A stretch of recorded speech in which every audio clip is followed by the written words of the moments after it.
Cole Mercer snatched the travel bag right out of Marin's hand before she even crossed the threshold.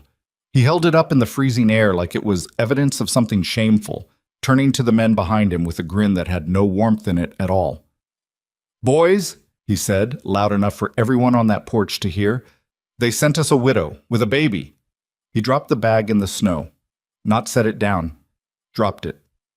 "Somebody tell me, what in the hell is a woman like this going to do when 16 hungry cowboys ride in half dead from the trail and want a real meal?" The laughter hit Marin like a fist. Her daughter pressed into her side and said nothing. But if this story already has your heart pounding, hit that subscribe button right now and ring the notification bell so you never miss what comes next. Drop a comment below and tell me the city and country you're watching from. I want to see exactly how far this story has traveled. And if you're staying until the end, tap that like button. You won't regret it. The stagecoach had no padding left on its seats. Marin Whitmore had been sitting on bare wood for 11 hours, her daughter Lily curled against her side with a wool blanket that had seen too many winters. Outside, Wyoming was doing what Wyoming does in February, trying to kill everything that wasn't born to it. Wind like a blade. Sky the color of a pewter pot that had never been polished. Snow so fine and hard it ticked against the coach windows like thrown gravel. Lily slept. Marin did not. She sat with her hands folded in her lap and her spine straight and her eyes open, watching the white nothing blur past outside and running numbers in her head. Flour, salt pork, dried beans. How many men? How many meals a day? How many days until the supply wagon could come up from Cheyenne? She had memorized the letter from the Black Hollow Ranch Employment Agency 3 times over. Cook needed, hardworking, experienced, wages paid monthly, quarters provided. It had not mentioned winter would look like this. It had also not mentioned, and this was the part she returned to most in the long dark hours of the ride, whether they knew she was bringing Lily. She told herself it would be fine. She told herself a working ranch needed a real cook more than it needed politics about who was allowed to show up. She told herself she had handled harder rooms than a bunkhouse full of cowboys. She told herself these things the way you tell yourself things when you know the truth might be worse. The coach lurched, slowed, and the driver's voice came down muffled through the roof. "Black Hollow. End of the line, ma'am." Marin woke Lily with a hand on her shoulder. "Up, sweetheart. We're here." Lily lifted her head, blinked, looked out the window. "It's all white," she said. "Yes." "Where's the ranch?" "Just ahead." "Is it nice?" Marin picked up the travel bag. "It will be." The house was bigger than she expected and darker than it had any right to be in the middle of an afternoon. 2 stories, timber and stone, with a porch that ran the width of the front and a roof that sagged slightly on the left side in a way that told her someone had been meaning to fix it for at least 2 years. Smoke came from one chimney, just one. The other was cold. There were men on the porch, 4 of them, leaning against the rail the way men lean when they've decided something before you've opened your mouth. They had that settled quality of people who already know what they think of you. Marin saw it in their posture before she saw their faces.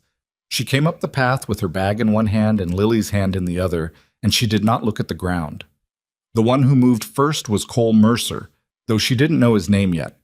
Tall, with a jaw like a fence post, and eyes that were doing the particular math that some men do when they see a woman arrive somewhere they don't think she belongs. He pushed off the rail and came down the 2 porch steps and stopped right in her path. "Help you?" he said. The tone said the opposite. "Marin Whitmore," she said. "I was hired by the Black Hollow Ranch Employment Agency. I'm the new cook." The pause that followed was exactly 1 beat too long. Then Cole Mercer looked over his shoulder at the men on the porch, a look that meant something between them. Then he looked back at her, then at Lily. "The cook," he said. "That's right. You're the cook they sent. Mr. Mercer." She didn't know it was Mercer. She just needed a name to aim at, and she took a shot. She was right, from the way his expression shifted. "I don't know what the agency told you to expect, but I'm here, I'm experienced, and I'm cold. If someone would like to show me the kitchen, I'd like to get started." That was when he reached out and took the bag from her hand. Not gently, not helpfully.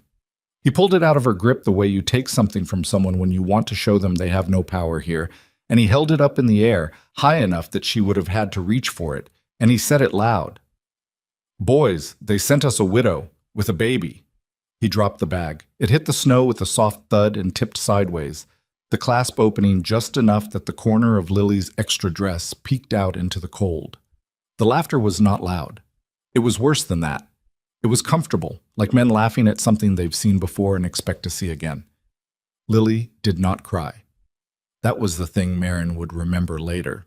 Lily was 6 years old, and she had her mother's eyes, and she looked at those men on that porch without flinching, and she did not make a sound. Maren picked up the bag. She latched the clasp. She stood up and looked at Cole Mercer from a distance of about 4 feet, and she said very quietly, "Thank you for your welcome." Then she walked up the porch steps. The man who opened the front door had clearly not been expecting anyone. He was tall, in a way that said he used to be taller, before something had bent him slightly toward the ground. Dark hair shot through with gray at the temples. A face that looked like it had made peace with being disappointed. He was holding a piece of tack in one hand and a cloth in the other, and he had the look of a man who had been doing something simple, specifically to avoid doing something complicated. He looked at Maren. He looked at Lily. He looked at the bag in Maren's hand. He looked at Cole Mercer behind her, who said nothing. "Mrs. Whitmore?" he said. His voice was flat. Not rude, just flat. The way ground is flat when there's nothing growing on it. "Mr. Cross," she said. Gideon Cross, owner of the Black Hollow Ranch. She'd found his name in the paperwork the agency had given her. He was 38 years old, widowed for 3 years, ran 800 head of cattle with a crew that worked harder than most and complained less than some. The agency didn't mention... He stopped, started again. "I requested a cook, not..." "Me and my daughter," Maren said. "Yes, I should have written to clarify that. I apologize for the surprise. I can tell you that my daughter is not a burden. She's been raised in working environments and she understands when to stay out of the way. She will not interfere with the kitchen or the men's quarters, and she will not be your problem." She paused. "I, however, will be. I need to see the kitchen before I can tell you whether I can have supper ready by 6. Gideon Cross looked at her for a long moment. Then he stepped back from the door. "Kitchen's through the back," he said. And then, she had walked into bad kitchens before. She had walked into a railroad camp kitchen with a flour barrel that had a family of mice living in it and a stovepipe that was actively on fire. She had cooked in a boarding house where the water came in through a leak in the ceiling into a bucket someone had left there long enough to grow something she preferred not to identify. The Black Hollow kitchen was not the worst she had seen, but it was close. The stove was a good size, but one of the burner plates was cracked and someone had tried to repair it with a packing material that had since burned partway off. The work table had been used so hard that the center had a bow in it, not dangerous, but limiting. The pantry door was warped and would not close fully, which meant everything inside had been exposed to the temperature fluctuations of the room for God knew how long. A sack of flour had been opened and not properly resealed. She could see from the doorway that the top inch was discolored. She stood in the middle of the room for about 30 seconds, turning slowly, cataloging. Then she said to no one in particular, "Who's been cooking?" A voice from the doorway, one of the younger ranch hands who had followed her in, apparently out of curiosity. "Big Ed," he said. "He left in November." "Who's been cooking since November?" A pause. "Whoever." "Whoever," she repeated. "Yes, ma'am." "And nobody's been hurt?" The young man shifted his weight. His name, she'd learned later, was Danny Pruitt, and he was 19 and had been on the ranch 8 months and was the only person on the property who had not yet decided whether to be unkind to her. "Not from the food," he said carefully. "Not exactly." Maren took off her coat. She hung it on the hook beside the pantry door because there was no other place, and she rolled up her sleeves and she began going through the pantry shelf by shelf. She found beans, good, salt pork, usable but not for long, coffee that had been ground weeks ago and would be weak, a crock of lard with a rind on it, onions that had gone to sprout, dried apples that were fine, cornmeal that was fine, a partial barrel of molasses, sugar, very low, no fresh eggs, which meant the chickens weren't being properly managed, no butter, which told her the milk cow either wasn't being milked or wasn't producing, and she'd bet on the former. She came out of the pantry and found Lily sitting on the bench beside the work table, her hands in her lap, watching her mother the way she always did in new kitchens, with that particular stillness that was not shyness, but calculation. Lily was working out the room the same way Marin was, same eyes, same habit. "What do you see?" Marin asked her. Lily considered. "The pot hanger's bent," she said, "and somebody didn't clean the stove grates, and the window's got a crack in it." "Good," Marin said. "Don't touch the stove, the rest of it is fine to look at." She went back to taking inventory. Supper that night was not her best work. She had 6 hours and a broken burner plate in a pantry that had been neglected for 3 months, and she made bean soup with salt pork and onions, the ones that hadn't fully gone to sprout, and skillet cornbread, and she made coffee properly, which meant grinding beans she found in a sealed tin at the back of the shelf that someone had apparently been saving. It was simple food. It was hot, and it was seasoned, and it was enough. She watched from the kitchen doorway as the men came in from the cold. 12 of them, taking their places at the long table in the cookhouse with the automatic efficiency of people who have done this the same way for a long time. Coats on hooks. Hands washed, some of them. Hats off, most of them. Cole Mercer sat at the far end. She watched him pick up his spoon and look at the soup and pick it up again and eat it. He did not say anything. He did not change his expression. But she noticed, because she always noticed, that his bowl was empty before most of the other men were halfway through theirs. Danny Pruitt, sitting near the middle, looked up when she came out with the cornbread and said, "This is the best coffee I've had in 2 months." "Thank you." Seriously, whatever Big Ed was doing with it, it tasted like... He stopped himself. It wasn't this. Big Ed was probably not grinding it fresh. "Can we have it like this every morning?" "Yes." He went back to his supper, looking personally relieved, the way a 19-year-old looks when something simple has been fixed that he didn't know how to fix himself. Marin went back to the kitchen. She washed the cooking pots herself because there was no one to help her and because she needed to know what she was working with. And she made a list of everything that needed to be repaired or replaced and another list of what supplies needed to come in from Cheyenne. And she pinned both lists to the pantry shelf where they would not get lost. Then she stood in the middle of the kitchen in the quiet after supper, which was the time she always used for this, for standing still and feeling the room, learning what it needed. And she let herself notice that her shoulders were shaking, not from cold. She made herself stop after about 30 seconds. She was good at that. 30 seconds was enough. She found Lily asleep in the small room off the kitchen that someone had pointed her toward. A storage room, really, with a cot that had been left there God knows how long, but the mattress was dry and the blankets were wool, and it was warm enough. Lily had curled herself up with her coat on top of her and her boots still on. Marin unlaced the boots and set them by the wall. She pulled the coat up around her daughter's shoulders instead of under her because it would be warmer that way. She stood there for a moment in the dark. "We're here," she thought. "That's the first thing. We're here, and we're warm, and there's food, and we're here." She did not let herself think further than that yet. Gideon Cross found her the next morning before sunrise, which was when she was already in the kitchen working, which she suspected was earlier than he had expected. He stood in the doorway and watched her for a moment before he spoke. She was repairing the stovepipe seal with a proper packing material she'd found in the supply closet behind the feed room. She'd gone looking at 5 a.m. while the ranch was still sleeping. "Mrs. Whitmore," he said. "Mr. Cross?" She did not stop what she was doing. "What are you doing to my stove?" "Fixing it." The seal was burned through on the left side. "You were losing heat, which means you were burning more wood to maintain temperature, which means you were spending more on firewood than you needed to. This will take about 20 minutes to set properly, and then it'll hold through the winter." He was quiet for a moment. "I was going to have someone look at that," he said. "Of course," she said, in a tone that was polite enough that he couldn't object to it. Another silence. She could feel him deciding something in the doorway. "I need to say something to you," he said finally. She set down the tool she was working with and turned around, because this felt like a conversation that deserved her full attention. She leaned back against the work table and looked at him directly. Gideon Cross had the face of a man who had rehearsed this and didn't like any version of it. When the agency sent the letter confirming your hire, he said, they did not mention you had a child. No, Marin said. I wouldn't have agreed to it if I'd known. I know.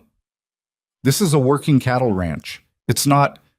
He seemed to be searching for the right word and not finding it. It's not a safe place for a little girl. She's been in less safe places, Marin said, and she's old enough to understand rules and to follow them. She won't be in the men's areas. She won't be in the barn unless someone takes her. She won't be underfoot. She paused. I will tell you one more thing, and then I'll leave it alone. My daughter has never once in her 6 years been a burden to anyone who employed me. Not one complaint.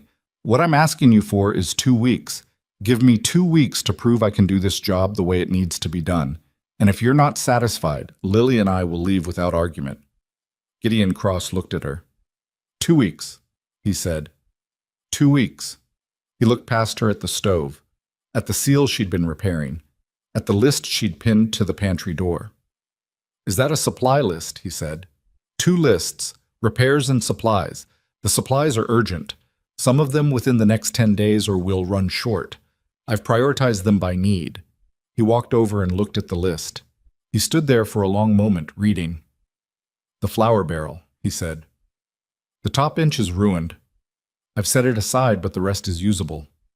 The chickens, 12 eggs a day, minimum, if someone's collecting properly. I'll manage it myself if that's easier. He took the list off the shelf. He looked at it the way a man looks at something when he is recalculating. I'll send Danny into town for what's on here, he said. The repairs. I'll see what I can do. Thank you. He turned to leave. Stopped. Did not turn back around. The soup last night, he said to the doorframe. It was the first decent meal we've had since November. Then he left. Marin turned back to the stove and finished the seal. Her hands were almost steady. Cole Mercer did not apologize. That much was clear by the end of the first week. He did not apologize, and he did not stop watching her the way a man watches something he expects to fail, with that particular quality of attention that is more like waiting than looking. He watched her carry wood. He watched her manage the fire. He watched Lily move through the kitchen, quiet and careful, the way Marin had raised her to be. He watched all of it, and he said nothing, which was almost more exhausting than if he'd said something. The second morning, he came into the kitchen before the other men were up and stood at the work table while she was making biscuits. She felt him before she saw him. That was a talent she'd developed over years, feeling the quality of a room change when someone with hostility in them entered it. She kept working. You fixed that stove? He said. Yes. Who showed you how? I worked it out. Silence. You got experience with ranch work? I've cooked for cattle outfits before. Not in Wyoming, Montana mostly, and one winter in Kansas. How many men? Largest crew I cooked for was 22. 3 meals a day, full outfit, cattle drive. 60 days. Another silence. She could feel him deciding whether to believe her. Big Ed, he said finally, could burn water. I noticed the stove wasn't being used right, she said carefully. So did everybody. He picked up a biscuit she'd already set out to rise and looked at it, turning it in his hand. These gonna be any good? She did not look up. Put it down. He put it down. They'll be ready in 40 minutes, she said. He left. He was back in 38 minutes with 5 other men behind him, all of them pretending they just happened to be coming in for coffee at that particular moment. And she pulled the biscuits from the oven and set them on the table and said nothing. And she watched Cole Mercer take one and eat it in 2 bites, and then take a second one without looking at her. It was not an apology, but it was something. Bocab. The day that changed things between her and Gideon Cross was not a dramatic day. It was a Wednesday. She knew it was Wednesday because she'd been marking the days on a paper she'd tacked inside the pantry door, not because she was counting down, but because in isolated places you lose track of time if you're not careful, and losing track of time is the first step toward losing track of everything else. Gideon came in from the north pasture in the middle of the afternoon, earlier than usual, and she could tell from the way he moved that something had happened. Not a disaster, and his face wasn't that, but something. He sat down at the work table instead of going to his office, which was unusual, and he sat there for a moment just not doing anything, which was more unusual. She poured him coffee without asking. He took it without acknowledging it, which told her he was somewhere else in his head. She went back to what she was doing, which was working out the supply numbers for the next 3 weeks based on what Danny had brought back from town and what she estimated the usage rate was going to be once the weather fully turned. After a few minutes, Gideon said, "Northeast Pasture's got a fence line coming down." "Okay," she said. "Cole says we can get to it next week, but if we get another storm before then—" He stopped. "The cattle drift?" she said. He looked at her, slightly surprised. "Yeah. And if they drift too far in the wrong direction before you can get them back, we lose some," he said. "Maybe more than some." She nodded. She kept working. Then she said, "Mr. Cross, can I ask you something that's outside my job?" "Go ahead." "Your winter supply order. When did you put it in?" He looked at her, not defensively, more like he was assessing why she was asking. "October," he said. "Same as every year." "Based on how many men?" 12. "You've got 14 on current crew." Silence.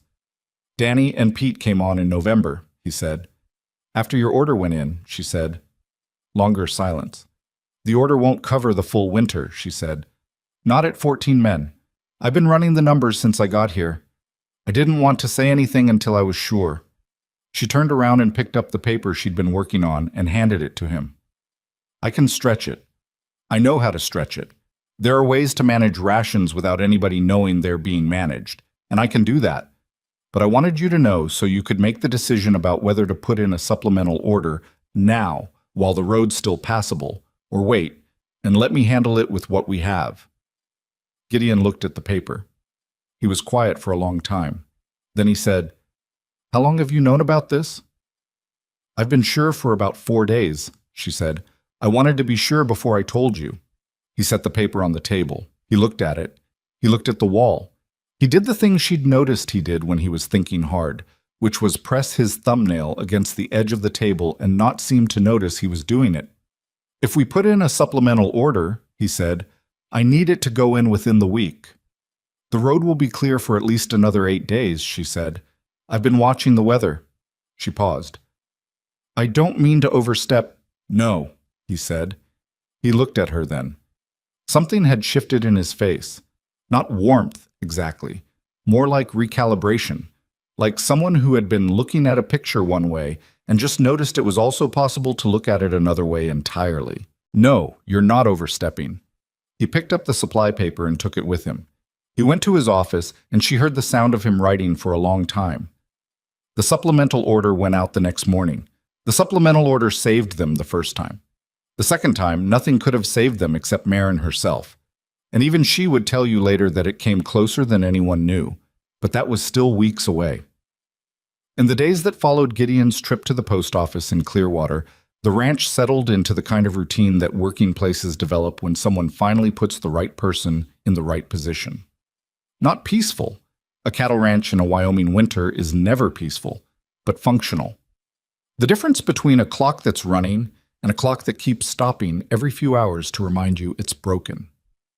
Marin ran the kitchen the way she ran everything, with the quiet relentlessness of someone who understood that the margin between a crew that could work and a crew that couldn't was almost always the meal they woke up to. She was up before anyone else. She had coffee ready before the first boots hit the bunkhouse floor.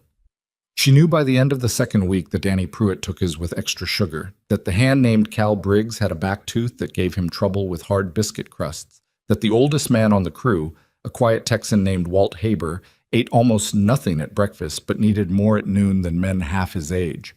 She filed all of it away without making a production of it. She just changed what she made accordingly. Softer biscuits. Bigger noon portions for Walt. Extra coffee in the pot at the hour she'd noticed most of the men came in from the first morning shift. None of them noticed it happening. That was the point. Danny noticed eventually. Danny was perceptive in the specific way that young people are perceptive when they haven't yet learned to pretend they aren't paying attention. "You make different things for different people," he said one morning, watching her ladle soup into bowls. He said it as a statement, not an accusation, just an observation that surprised him. I make what people can eat, Marin said. Walt's bowl is bigger. Walt works the north fence. It's the hardest line to run in this cold. Danny considered this. Cole's coffee is different too. It's stronger. Cole starts earlier than the others. He comes in mean every morning. He comes in tired every morning, Marin said. Same thing, different cause. Danny chewed on that for a while. Then, did you always do this? Know what people needed without asking? Marin handed him his bowl. When you cook for large groups, you learn fast that the food isn't really about the food. He looked at her. What's it about? Whether people feel like someone thought about them, she said. Even once. Even just a little. He went quiet, ate his soup. Then he said, in a voice that was trying to sound casual, My mother used to make soup like this. The way you do the broth. Marin did not say anything to that. She just nodded and went back to the stove, because sometimes the kindest thing you can do for a 19-year-old boy a long way from home is to let him have his thought without turning it into a moment. The soup went on the fire for another 3 hours. That afternoon, Danny fixed the warped pantry door without being asked.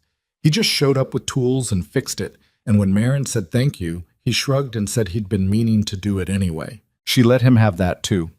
Cole Mercer noticed the pantry door the next morning.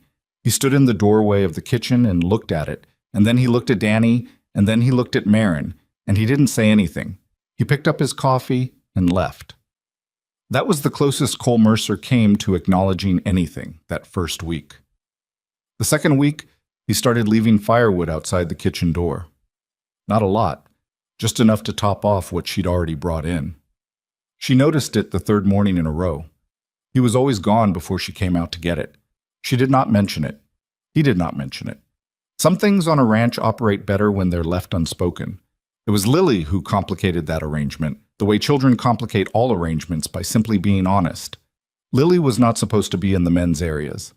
This was the rule. She followed it with a precision that would have made Marin proud, except that it also meant Lily had figured out where the exact boundaries were and had colonized every inch of territory that was technically outside them. She had claimed a spot on the fence post near the south barn, outside the barn, therefore acceptable, where she spent large portions of the afternoon watching the horses and the men who worked with them. She had also, somewhere in the second week, begun talking to Walt Haber. Walt was 61 years old and had been working cattle since before Marin was born, and he was the sort of quiet that is not unfriendly but is not exactly open either. The quiet of a man who had said what needed saying a long time ago and found that saying more didn't usually improve things. He was the last person Marin would have expected Lily to attach herself to. But children pick people for reasons that adults can't always follow. And one afternoon, Marin looked up from the kitchen window and saw Lily sitting on the fence rail and Walt standing below her, leaning on a post. And the two of them were talking. Just talking. Like two people who had decided to be comfortable with each other. She watched it for a moment. Walt was gesturing at something in the distance. The mountains, maybe, or the cloud line. Lily was listening with that particular quality of attention she had, the one that made adults forget they were talking to a 6-year-old. Marin went back to her work. That evening, Lily came in with her cheeks red from cold and sat down at the kitchen bench and said, without preamble, "Walt says there's a storm coming." Marin looked up. "Did he say when?" "He said the clouds are doing something they do before a big one. He said he's seen it enough times to know." "What kind of big?" Lily thought about it. "He said the kind that makes the cattle nervous." Marin set down what she was holding. Walt Haber had been on this land for 11 years. He knew its winters the way you know a difficult person after enough years of living with them. Not by what they showed you, but by what they didn't. She dried her hands and went to find Gideon. She found him in the equipment barn, working on a harness with the methodical focus of a man using the task to avoid thinking about something else. She had noticed Gideon did that sometimes. He was not a man who could sit with his thoughts. He needed his hands doing something while his head worked through whatever it was working through. She'd seen her late husband do the same thing. It seemed to be a particular way that certain kinds of men moved through grief. Always in motion, always fixing something, working until the day's end came, and then working a little more. She did not let herself think about that too much. "Mr. Cross," she said. He looked up. "Mrs. Whitmore." Walt Haber thinks a bad storm's coming. He didn't say it directly to me. He told my daughter, which I think was his way of saying it without making a recommendation he wasn't sure was his place to make. Gideon was quiet for a moment, processing this. Walt usually knows, he said. I thought so. I wanted to tell you so you could decide what to do with it. He set down the harness. He had that look he got when he was running calculations, pressing his thumbnail absently against the heel of his hand. If it comes in from the northwest, it'll hit fast. Could be 3-4 days of real weather. I can manage the food for 3 to 4 days with what we have, she said. Maybe a day beyond that if I'm careful. But if you have men out on the range when it hits, they need to come in, he said. He said it like a man who already knew it and was just deciding how quickly to move. That's not my business to say, she said, but I wanted you to have the full picture. Gideon looked at her then. It was the second time she'd seen that recalibration in his face, that slight adjustment, like a man refocusing on something he'd thought was close but turned out to be closer. The full picture, he repeated. The food part, she said. The rest is yours. He almost smiled. Not quite. It stopped just before it got there, the way his expressions often did, like they had a certain distance they traveled and then halted. I'll pull the East crew in tomorrow, he said. Cole won't like it. Cole doesn't like most things, Marin said, and immediately wished she hadn't. But Gideon made that almost smile again. No, he said. He doesn't. He picked up the harness again, then, without looking at her, Thank you, Mrs. Whitmore. Marin, she said. She wasn't sure why she said it right then. She hadn't planned to, it just came out. You can call me Marin. Mrs. Whitmore was my mother-in-law, and we didn't get along especially well. There was a beat of silence. Gideon, he said in the same tone. She went back to the kitchen. She stood at the stove and felt her pulse doing something it had no business doing, and she gave herself the same 30 seconds she always gave herself, and then she put it away and started planning what she'd need to cook for the next 4 days if they were snowed in. She was not going to be foolish about this. She had a job. She had a daughter. She had exactly 0 room for anything else. The storm came in from the northwest, same as Gideon had predicted. It hit on a Thursday, which she knew because she was still marking days on the paper inside the pantry door, and by Thursday noon the visibility outside the kitchen window had dropped to about 15 feet. By Thursday evening she could barely see the fence post closest to the house. The East crew had come in the day before, Cole included, tight-jawed and unhappy about it. He had stood in the kitchen doorway and watched Marin taking inventory with the look of a man who is annoyed at being proven right about something. You had something to do with calling us in early, he said. She didn't turn around. I told Mr. Cross what Walt said. Walt says things. Doesn't mean they always land. This one did. Silence. You trying to manage this ranch or cook for it? She turned around then. She looked at him directly, the way she'd made herself look at him from that first day on the porch, because the moment she stopped doing that, she would lose the only ground she had. I'm trying to make sure the people on this ranch have enough to eat no matter what the weather does, she said. That's my job. Everything I do is in service of that job. If that looks like management to you, I'd ask you to consider what happens when a cook doesn't think about what's coming. Cole held her gaze for a long moment. Big Ed didn't, he said. No, she said. He didn't. Another silence. Something moved across Cole Mercer's face that she couldn't fully read. Not agreement, but not the usual wall either. Weather looks bad, he said. I know. You got enough put up? For 4 days, yes. 5 if I'm careful. He nodded. Once. Then he left. She counted that as something. She wasn't sure what exactly, but something. The storm lasted 3 days and changed one thing permanently. It happened on the second day, when the wind had gotten bad enough that the sound of it came through the walls of the house as a low, continuous moan that made it hard to sleep. Marin was up at 3 in the morning, not because she needed to be, but because she couldn't rest. She went to the kitchen and started the fire and put the coffee on because it was the thing she did when she couldn't sleep and needed to feel useful. She was sitting at the work table with her coffee when she heard Lily's voice from the small room. Not crying, not scared, talking. Marin went to the doorway. Lily was sitting up in the cot with her blanket around her shoulders, fully awake, talking to the wall as if the wall had said something first. It took Marin a moment to understand what was happening. "Who are you talking to?" she said. Lily looked at her. "The wind? What are you saying to it?" "I'm telling it to stop," Lily said, in the matter-of-fact tone she used for things she considered self-evident. "It's being very rude." Marin sat down on the edge of the cot. "Is it working?" Lily listened. The wind continued. "Not yet," she said.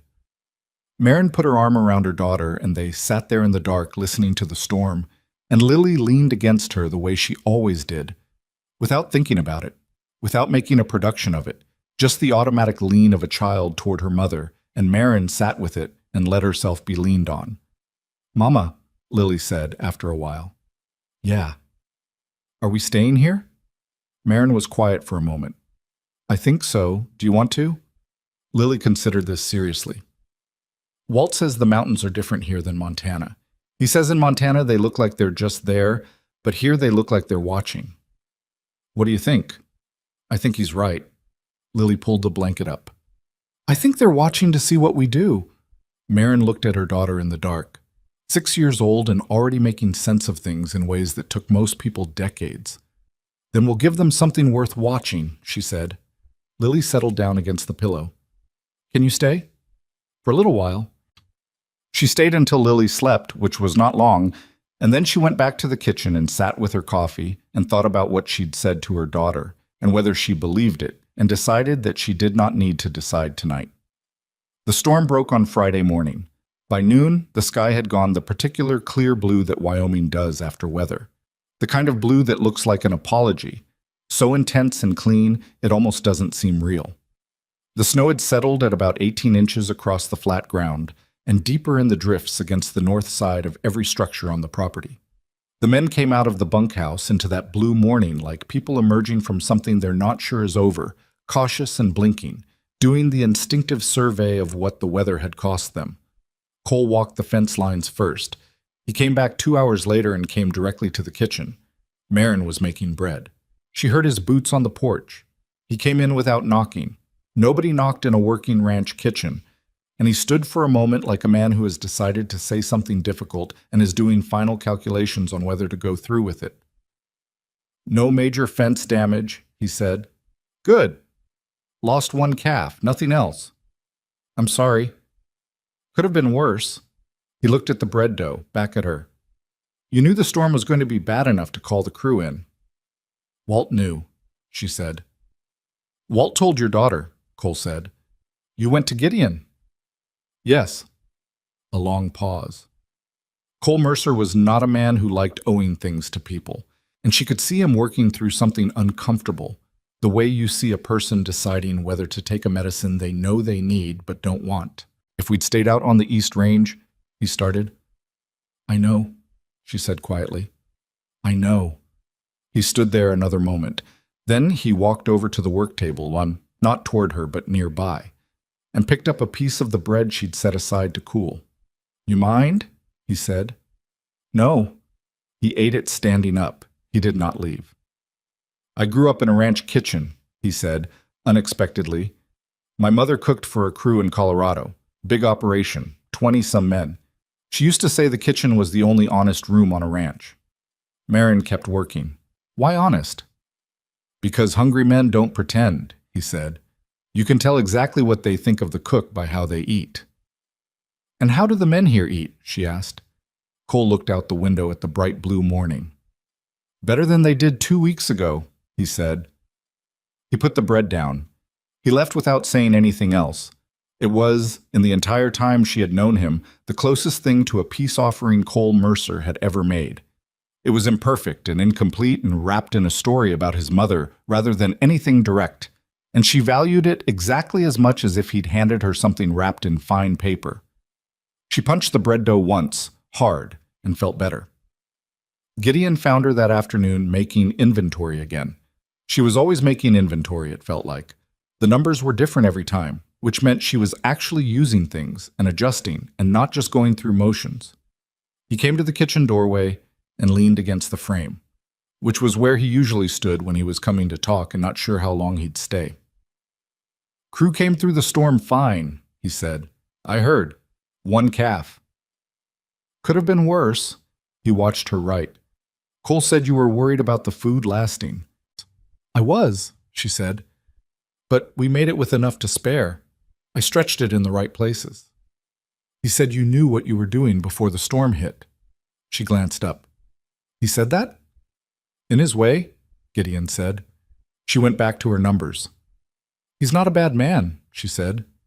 He's a man who doesn't trust things that surprise him. I surprised him. Most people don't figure that out about Cole for a long time. I've worked with a lot of Cole Mercers, she said. Different names, same shape. Gideon was quiet.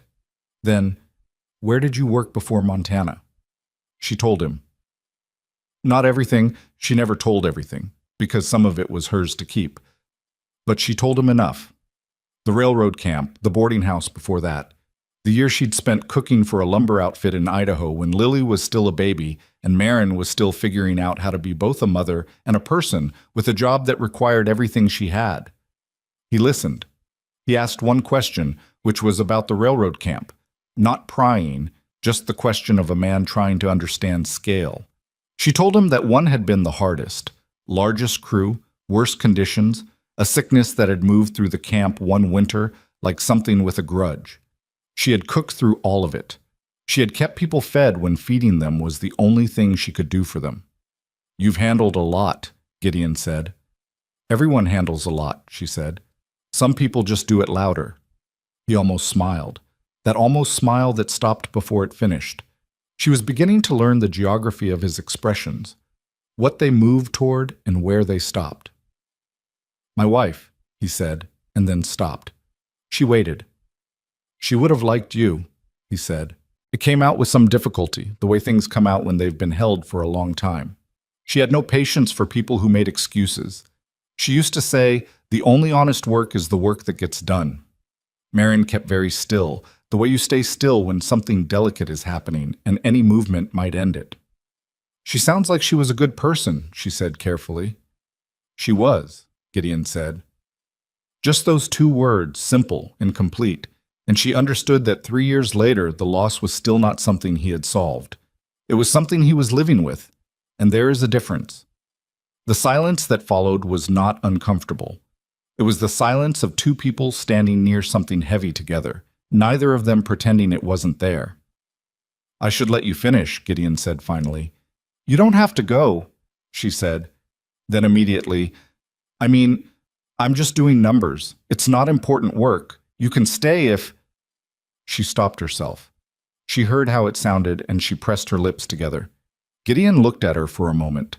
Something had shifted in the air between them, the way air shifts when pressure changes, subtle and unmistakable. I've got fence line to check, he said. His voice was perfectly normal, perfectly even. Of course. He left. Marin set down her pencil and pressed both palms flat on the work table and stared at the inventory list without seeing it for about 15 seconds. Don't, she told herself. Just don't. She picked up the pencil, went back to the numbers. The third week brought a different kind of trouble. It arrived not as a storm or a supply shortage or a hostile cowboy, but in the form of a letter that Danny brought back from Clearwater on a Tuesday afternoon when the weather had broken enough to make the road passable. He handed it to her in the kitchen with the particular expression of someone who doesn't know what's in the envelope but can feel from its weight and its return address that it is not nothing. The return address was the employment agency in Cheyenne, the same agency that had hired her. She opened it at the work table with Danny standing nearby, pretending to reorganize a shelf he'd already organized. The letter was polite. Employment agencies always wrote polite letters when they were delivering bad news. She'd learned that. It informed her that the agency had become aware that Mrs. Whitmore had arrived at Black Hollow Ranch with a dependent child, which was contrary to the placement terms agreed upon with the ranch proprietor, Mr. Gideon Cross. It further informed her that Mr. Cross retained the right under the terms of her employment to terminate the placement if the discrepancy was not resolved to his satisfaction, and that the agency would be happy to assist with alternative placement if required. Alternative placement. Like she was a piece of furniture that had been delivered to the wrong house. She read it twice.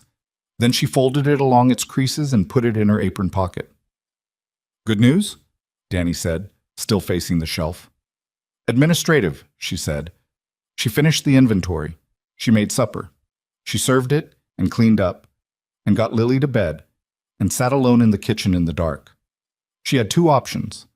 She could go to Gideon with the letter tonight, or she could wait until she knew what he was going to say when he said it, whether she was still here on a 2-week grace period that he could end whenever he chose, or whether something had shifted enough that she had real ground to stand on. The 2 weeks were almost up. She made herself think about it honestly. He had called her Gideon. He had stayed in the kitchen to talk when he didn't need to. He had sent the supply order the same morning she'd given him the list. Those were things. But they were small things. A man could do all of those things and still look at the letter from the agency and decide that the simplest path was the easiest one. She had been wrong about simpler paths before. In the morning, she was making biscuits when Gideon appeared in the kitchen doorway earlier than usual. She could tell immediately that he had the letter. He had a copy. The agency had apparently sent one directly to him as well. He held it up. She nodded. "I got mine yesterday," she said. "Danny brought it from town." "Why didn't you tell me?" "I was deciding how to tell you," she said honestly. He came to the work table and set the letter down, not hard, but deliberately. "The agency says the placement is my decision," he said. "I know. They're saying I have grounds to end it." "You do," she said. She kept working. She was not going to stop working to have this conversation. Stopping felt like something she couldn't afford. "You had grounds from the first day. I came here with a child I hadn't disclosed, and that's on me. I made a calculation, and it wasn't entirely fair to you." "Why'd you do it?" he said. It wasn't hostile. It was a real question. A man trying to understand the math of a decision. She looked at him. "Because if I'd told the agency, they wouldn't have placed me. And if I'd written to you directly, you wouldn't have agreed. And I needed this job, and Lily needed a stable place to be. And I knew that I could do this work." She paused. "That doesn't make it right. I know that. But that's why." Gideon stood looking at the letter. "The 2 weeks are up today, he said. "I know." Silence.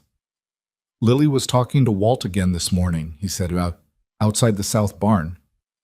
"I'll tell her to—" "Walt told me last night she reminds him of his granddaughter," Gideon said. "He hasn't mentioned her in 2 years. Marin said nothing. Gideon picked up the letter from the agency. He looked at it for a long moment. Then he walked to the stove where the fire was burning low and steady, and he fed the letter into it without ceremony. Just opened the firebox door and slid the paper in. The letter caught immediately. A brief bright flame, and it was gone. He closed the firebox. "I'll write to the agency," he said. "Tell them the placement is satisfactory." Marin set down the biscuit she was shaping. She made herself breathe evenly. "Thank you," she said. "Don't thank me," he said. "It's practical. You know what you're doing, and I need someone who knows what they're doing." He paused. There was something working in his face that he was managing carefully. "Besides, the biscuits are good." He left the kitchen. Marin looked at the firebox for a moment, at the thin line of smoke curling up through the grate. Then she went back to the biscuits, pressing her thumbs into the dough the way her mother had taught her 30 years ago in a kitchen smaller than this one, and she did not let herself feel too much about what had just happened, because there was too much of the day still left to get through. But when Lily came in from outside 20 minutes later, pink-cheeked and carrying a question about whether horses could smell storms coming, Marin answered her fully and with more patience than usual, and she let Lily lean against her side while she rolled the biscuit dough, and she did not hurry her out. Some mornings were just better than they had any right to be. She had learned not to question those, just cook through them and be grateful for the heat. The biscuits were good. That was what Gideon had said, and that was what he meant, and Marin understood that for a man like him, it covered a great deal of ground that he did not know how to say directly. She filed it away with the other small things she had been collecting since she arrived, the firewood outside the kitchen door, the almost smile that stopped before it finished, Walt and Lily talking by the south barn fence. She did not build anything out of these things. She just kept them, the way you keep receipts, not because you plan to use them, but because throwing them away feels premature. March came in cold and got colder. The days had a rhythm now that Black Hollow Ranch had not had in a long time, possibly years. Marin could feel it in the way the men moved through the cookhouse. Less like men grabbing what they could before someone noticed, and more like men who expected the meal to be there and trusted that it would be good. That shift in expectation is not a small thing on a working ranch. It changes what people are willing to do in the hours before and after they eat. It changes how they talk to each other. It changes, at some level she couldn't have explained precisely, but knew from long experience how well they work. Cole Mercer had stopped watching her with that waiting for failure look. He had replaced it with something more neutral, the way you look at a piece of equipment that has proven reliable, not warm exactly, but no longer suspicious. She would take it. She had been taking worse from him since the first day, and she was learning the particular discipline required to accept partial progress from a man who measured it out the way some men measured whiskey. There was one afternoon in early March when the temperature dropped so severely that two of the water pipes in the far end of the cookhouse froze. This was not, in itself, catastrophic. Pipes froze on Wyoming ranches. You dealt with it. What made this particular freezing incident significant was that it happened on the same afternoon that Danny Pruitt managed to knock over the full pot of chili Maureen had been building since 8 that morning. And the pot hit the floor, and the chili went across the tile in a wide orange-brown arc that reached the far wall and caught the edge of the woodpile. Danny stood there and looked at it. Marin stood there and looked at it. There was a silence of several full seconds. "I'm so sorry," Danny said. His voice had the quality of a man who has just done something he cannot undo and knows it, and has not yet figured out what comes next. "I tripped on there's a board that's loose by the stove and I'm so sorry, Marin." She looked at the chili, at the wall, at the woodpile, at the clock, which told her the crew would be coming in for supper in just under 2 hours. "Go get Walt," she said. "Walt? And Cal? And the new hand. What's his name? Pete Alcott. Get them and come back." "What are you going to—" "Danny." She said it the way she said things when she needed people to move instead of think. "Go." He went. She was already at the pantry by the time the door swung closed behind him, taking stock with the fast and not entirely calm energy of someone who has had to pivot hard before and knows the only way through it is to move faster than the panic. She had beans, she had salt pork, she had dried corn, and she had onions she'd been saving for Sunday, and she had the smoked sausage she'd been keeping back for a special occasion that hadn't specified itself yet. She had 1 hour and 50 minutes. When Danny came back with Walt and Cal and Pete Alcott, who was 18 and had been on the ranch for 3 weeks, and was still in the phase of doing whatever he was told with gratifying speed, she handed each of them a task without preamble.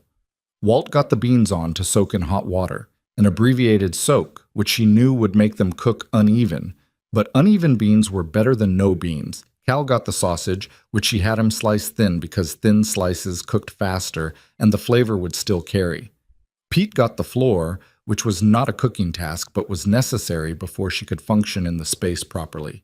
And Danny she put on the bread because the bread was already risen from that morning and just needed shaping and baking, and Danny had seen her do it enough times that she trusted him with the basic version.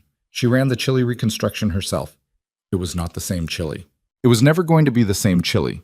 You cannot build 8 hours of slow cooking in 90 minutes, no matter what you do. What she built instead was something faster and sharper, with more pepper and less depth, the kind of thing that tastes strong and present rather than layered. And she knew the men would eat it because men who have been working in freezing temperatures for 8 hours will eat almost anything that is hot and seasoned. But she wanted it to be more than almost anything. Walt, stirring beans at the back burner, said without looking up, "You're doing that thing your face does when you're not happy with how something's going." "I lost 3 hours of development in that chili," she said. "I know. You can't rush a low simmer." "No," Walt said. "The beans are going to be grainy." "A little." "People will notice." Walt finally looked at her. He had the particular steadiness of someone who had been in enough difficult situations to have developed genuine patience rather than the performed version. "Marin," he said, "the men out there have been eating bad food for 4 months. A grainy bean isn't going to register." "It registers with me," she said. He looked at her for a moment, then back at his beans. Yeah, he said, in the tone of a man who understands something without needing it explained further. I know it does. She pushed the pepper in harder. She added a splash of the molasses she'd been rationing because the molasses would give it body and sweetness and cover some of the lack of depth, and she adjusted the salt 3 times until it was sitting where she wanted it. And by the time the crew started coming through the door, she had something on that stove that was not what she'd planned, but was hot and real and covered in a smell that hit you before you were fully inside. Cole Mercer was first through, same as always, and he looked at the pot and then at Marin and then at Danny, who was still flour dusted from the bread and had the expression of a man who had survived something. What happened to the floor? Cole said.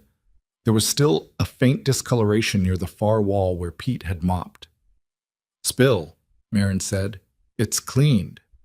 Cole looked at the pot again, looked at her. Same chili as this morning? Similar, she said. He served himself. He sat down. He ate. He did not say anything about grainy beans. He went back for a second serving, which he never did except when something was particularly good or he was particularly hungry. She suspected on that particular evening it was some of both. After supper, Danny stayed to help her clean up, which he'd been doing more often. He washed, she dried and put away, and the kitchen had the quiet of a space that has worked hard and is now resting. I'll fix the floorboard, Danny said. Yes, you will, she said. Tomorrow morning before you're up. I'll be up before you. He looked at her sideways. Do you ever actually sleep? 4 hours, she said. It's enough. He was quiet for a while, working through a stack of bowls. Then, you didn't yell at me when I dropped the pot. Would yelling have helped anything? No, but... He stopped, started again. Big Ed would have yelled. Big Ed and I appear to have had different approaches, she said. Big Ed also let the pantry go 3 months without checking what was in it, Danny said. We had a crock of something at the back that had been there so long we couldn't identify it anymore. I found it, Marin said. I threw it away. Danny laughed. A real one, the kind that catches you off guard. Was it bad?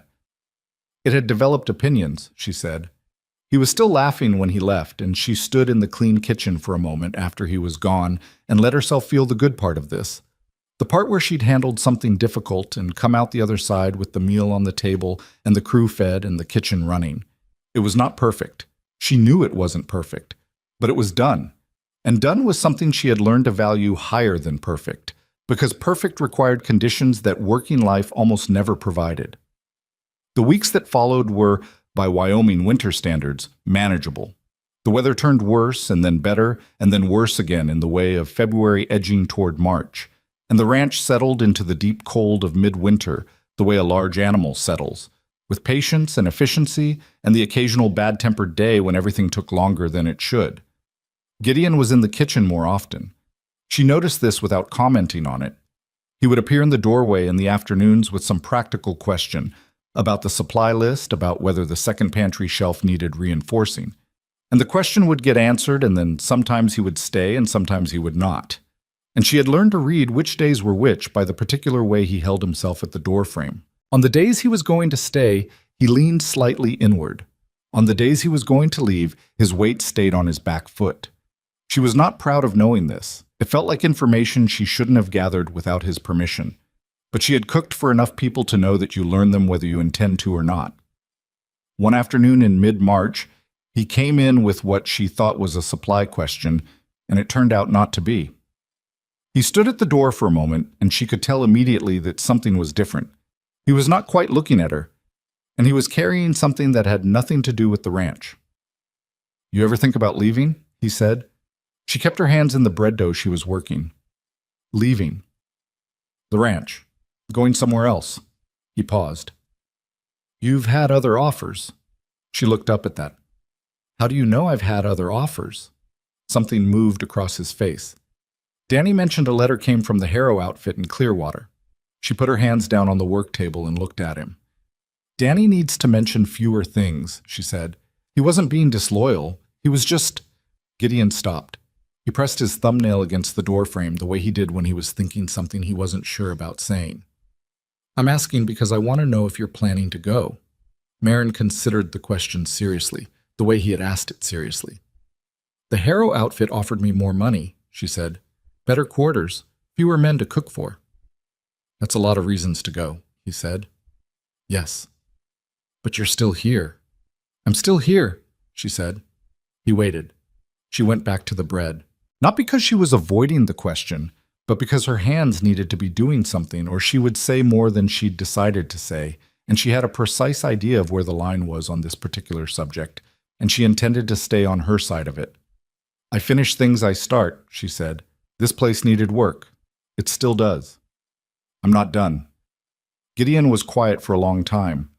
The Harrow outfit's a good ranch, he said finally. Good people. I know. You'd be treated well there. Gideon, she said, still working the dough. Why are you trying to talk me into leaving? The silence that followed had a particular quality. She did not look up. I'm not, he said. Sounds like it. He stopped. Started differently. I want you to stay. I want you to know that. I'm saying it directly because I don't seem to be capable of implying it in any way that's clear. He paused. But I also know that what I want and what's right for you and Lily are two different calculations, and I don't want to be the reason you stay somewhere that's not... He stopped again. I'm doing a poor job of this. Yes, she said. I don't practice talking about things, he said. I've noticed. 3 years, he said, and she knew what he meant without needing it spelled out. 3 years of not having anyone to talk to about anything except the ranch. 3 years of the particular silent arithmetic that grief requires. You get out of the habit. She turned around then. She looked at him. He was looking somewhere slightly past her, at the stove or the window beyond it, at something that wasn't in the room. I'm not leaving, she said. Not for the Harrow outfit, not for the money, but I need to say something to you and I need you to hear it clearly. She waited until he was actually looking at her. I need to know what I am here. Because right now I'm the cook who stays late and knows when you lean in at a doorframe and sends supply orders and manages your crew's meals and has apparently become someone you talk to in a kitchen. And I don't mind any of that. But I need to know which version of it I'm living in because I have Lily, and Lily needs to know where she is. Gideon was completely still. That's fair, he said. Yes, she said. It is. He looked at the floor. Back at her. I don't know yet, he said. It was the most honest thing she'd heard him say in weeks, and it landed with the weight of honesty. I'm trying to know. I think that has to be enough for right now. She held that. Okay, she said. He nodded. He left. She stood in the middle of the kitchen for a moment, then turned back to the bread and worked it harder than necessary, and told herself that honesty was better than a clean answer, and mostly believed it. The storm that changed everything came on the last Thursday of March. She knew it was coming 2 days before it arrived because Walt knew, and because she had learned to watch the sky the way Walt had taught her to watch it. Not for the clouds themselves, but for the quality of light underneath them, which changed in the hours before bad weather in a way that was subtle and entirely unmistakable once you had seen it enough times. But what she had not known, what nobody at Black Hollow Ranch had known, was that the cattle crew that had ridden out to the eastern range 12 days earlier was already riding back. They came in ahead of the storm by about 6 hours, which sounds like enough time until you understand that 6 hours on a Wyoming ranch in late March, with 16 men on horseback and a sky that was beginning to do things in the northwest, is not a comfortable margin. Marin was in the middle of her evening preparations when Danny came running through the kitchen door in a way that he never ran. He was a careful mover, Danny, the kind of person who watched where he was going, and he nearly hit the work table. East crew's coming in, he said. All of them. She looked at him. All 16? Gideon just got the signal from the ridge. They're maybe 3 hours out. Marin looked at the stove, at the pot on it, which was a modest venison stew she'd built for 14 people, not 30. At the pantry door behind her, which she could inventory in her head without opening it because she had been inventorying it in her head every day for 6 weeks. She thought, 16 men coming in cold and trail exhausted, 3 hours out, storm on their heels. She thought, what do I have and what can I build and how fast? She thought, this is the moment, this exact one. This is why you do the inventory every day. Get Victor Reyes, she said. Danny blinked. The trail cook? He rode out with the East crew. He'll be coming back with them. When they get in, send him to me directly before he does anything else. What do you need from me? She was already at the pantry. Firewood. I need double what's in the box right now. Then go to the root cellar and bring me every potato in there. All of them. And the second smoked ham hanging in the far corner of the supply barn. It's in a cloth sack on the left beam. I need it in the next 20 minutes. Okay, Danny said. He was already moving. She opened the pantry and stood there for 2 full seconds, not because she didn't know what was in it, but because she needed to see it with the new math. 16 more men. No warning. Storm coming. What she had was enough for dinner for her existing crew, full stop. What she needed to build was dinner for 30, plus something. Something beyond basic sustenance, because men coming in after 12 days on a cold range and deteriorating weather needed more than calories. They needed to feel like they'd arrived somewhere. That was the harder problem. The food was a logistics problem. The feeling was a different kind of problem, and it was the one she'd been solving her whole life. She pulled the dried beans. She pulled the remaining cornmeal. She found the backup lard she'd put by in October. She had molasses, not a lot, but enough. She had dried apples, almost a full crock. She'd been saving them for no specific reason except that dried apples kept well, and you never knew. She was heating the second oven when Gideon appeared in the kitchen. He looked at what she was doing, and then at her, and then at the volume of ingredients on the work table, and she could see him calculating. You heard, he said. Danny told me. 16 men, he said. We weren't expecting them for another week. I know. She didn't stop moving. The storm pushed them back. Victor Reyes is with them? He should be. I need him in here as soon as they ride in. Gideon nodded. What do you need from me? She looked at him. It was still sometimes a surprise when he said that, when he just asked without building a whole structure around it. The second cook stove in the supply barn. Can someone get it lit and moved closer to the main cookhouse? If I'm running 2 full preparations, I need the extra heat source. Cole can do it. Cole's going to say it's too much trouble. Cole'll do it, Gideon said. He left. She heard, a few minutes later, Cole Mercer's voice from outside. Not happy, but working. She let herself feel a small satisfaction at that, and then put it away and focused. The next 3 hours were the hardest cooking hours of her time at Black Hollow Ranch. They were not the hardest of her life. That remained a winter in a railroad camp where she'd cooked for 200 men with 1 working stove and a helper who was sick in a supply situation that could be charitably described as dire, but they were close. Victor Reyes arrived exactly when she needed him, which was 40 minutes into her preparation, when she had multiple things happening at different stages and needed a second pair of hands that knew what they were doing. He was a short, solid man in his late 40s with dark eyes and the particular economy of movement that experienced cooks develop. No wasted motion, no reaching for things twice, no standing and thinking when he could be moving and thinking. He came into the kitchen, took one look at what she was building, and said, "How many and how long?" 30 people, 40 minutes, she said. He looked at the pots, at the oven, at the work table. He nodded. What do you need? Beans are your job. The molasses is in the pantry, 3rd shelf. Go heavy with it. These men need something that'll sit with them tonight. Done. He moved to the stove without another word. They did not talk much after that. They didn't need to.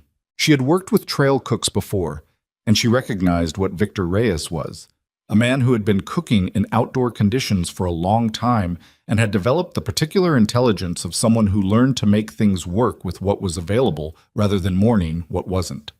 They moved around each other in the kitchen, the way people move around each other when they've settled a territory without needing to negotiate it, each taking the space they needed without crowding the other. At the 40-minute mark, she looked at what they had and made the decision that she always made in situations like this one. The potatoes were going to be plain because they'd run out of time for anything but plain. The venison stew would stretch because Victor had suggested adding the remaining stock from the second pantry, which she'd initially resisted because she'd been saving it for next week, And then she stopped resisting because next week was not the problem in front of her right now. She had been saving the dried apples. She looked at them for a long moment. "You making something?" Victor said from the stove. "Trying to decide." "Dried apple cake takes 40 minutes if you rush it," he said. "I saw your oven temp. You're running hot enough." She looked at the clock, at the apples, at the molasses she had left.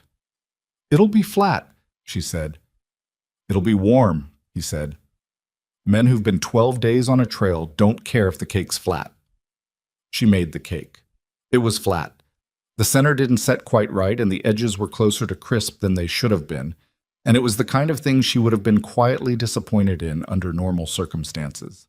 But she cut it into pieces and set it in the middle of the table and stepped back.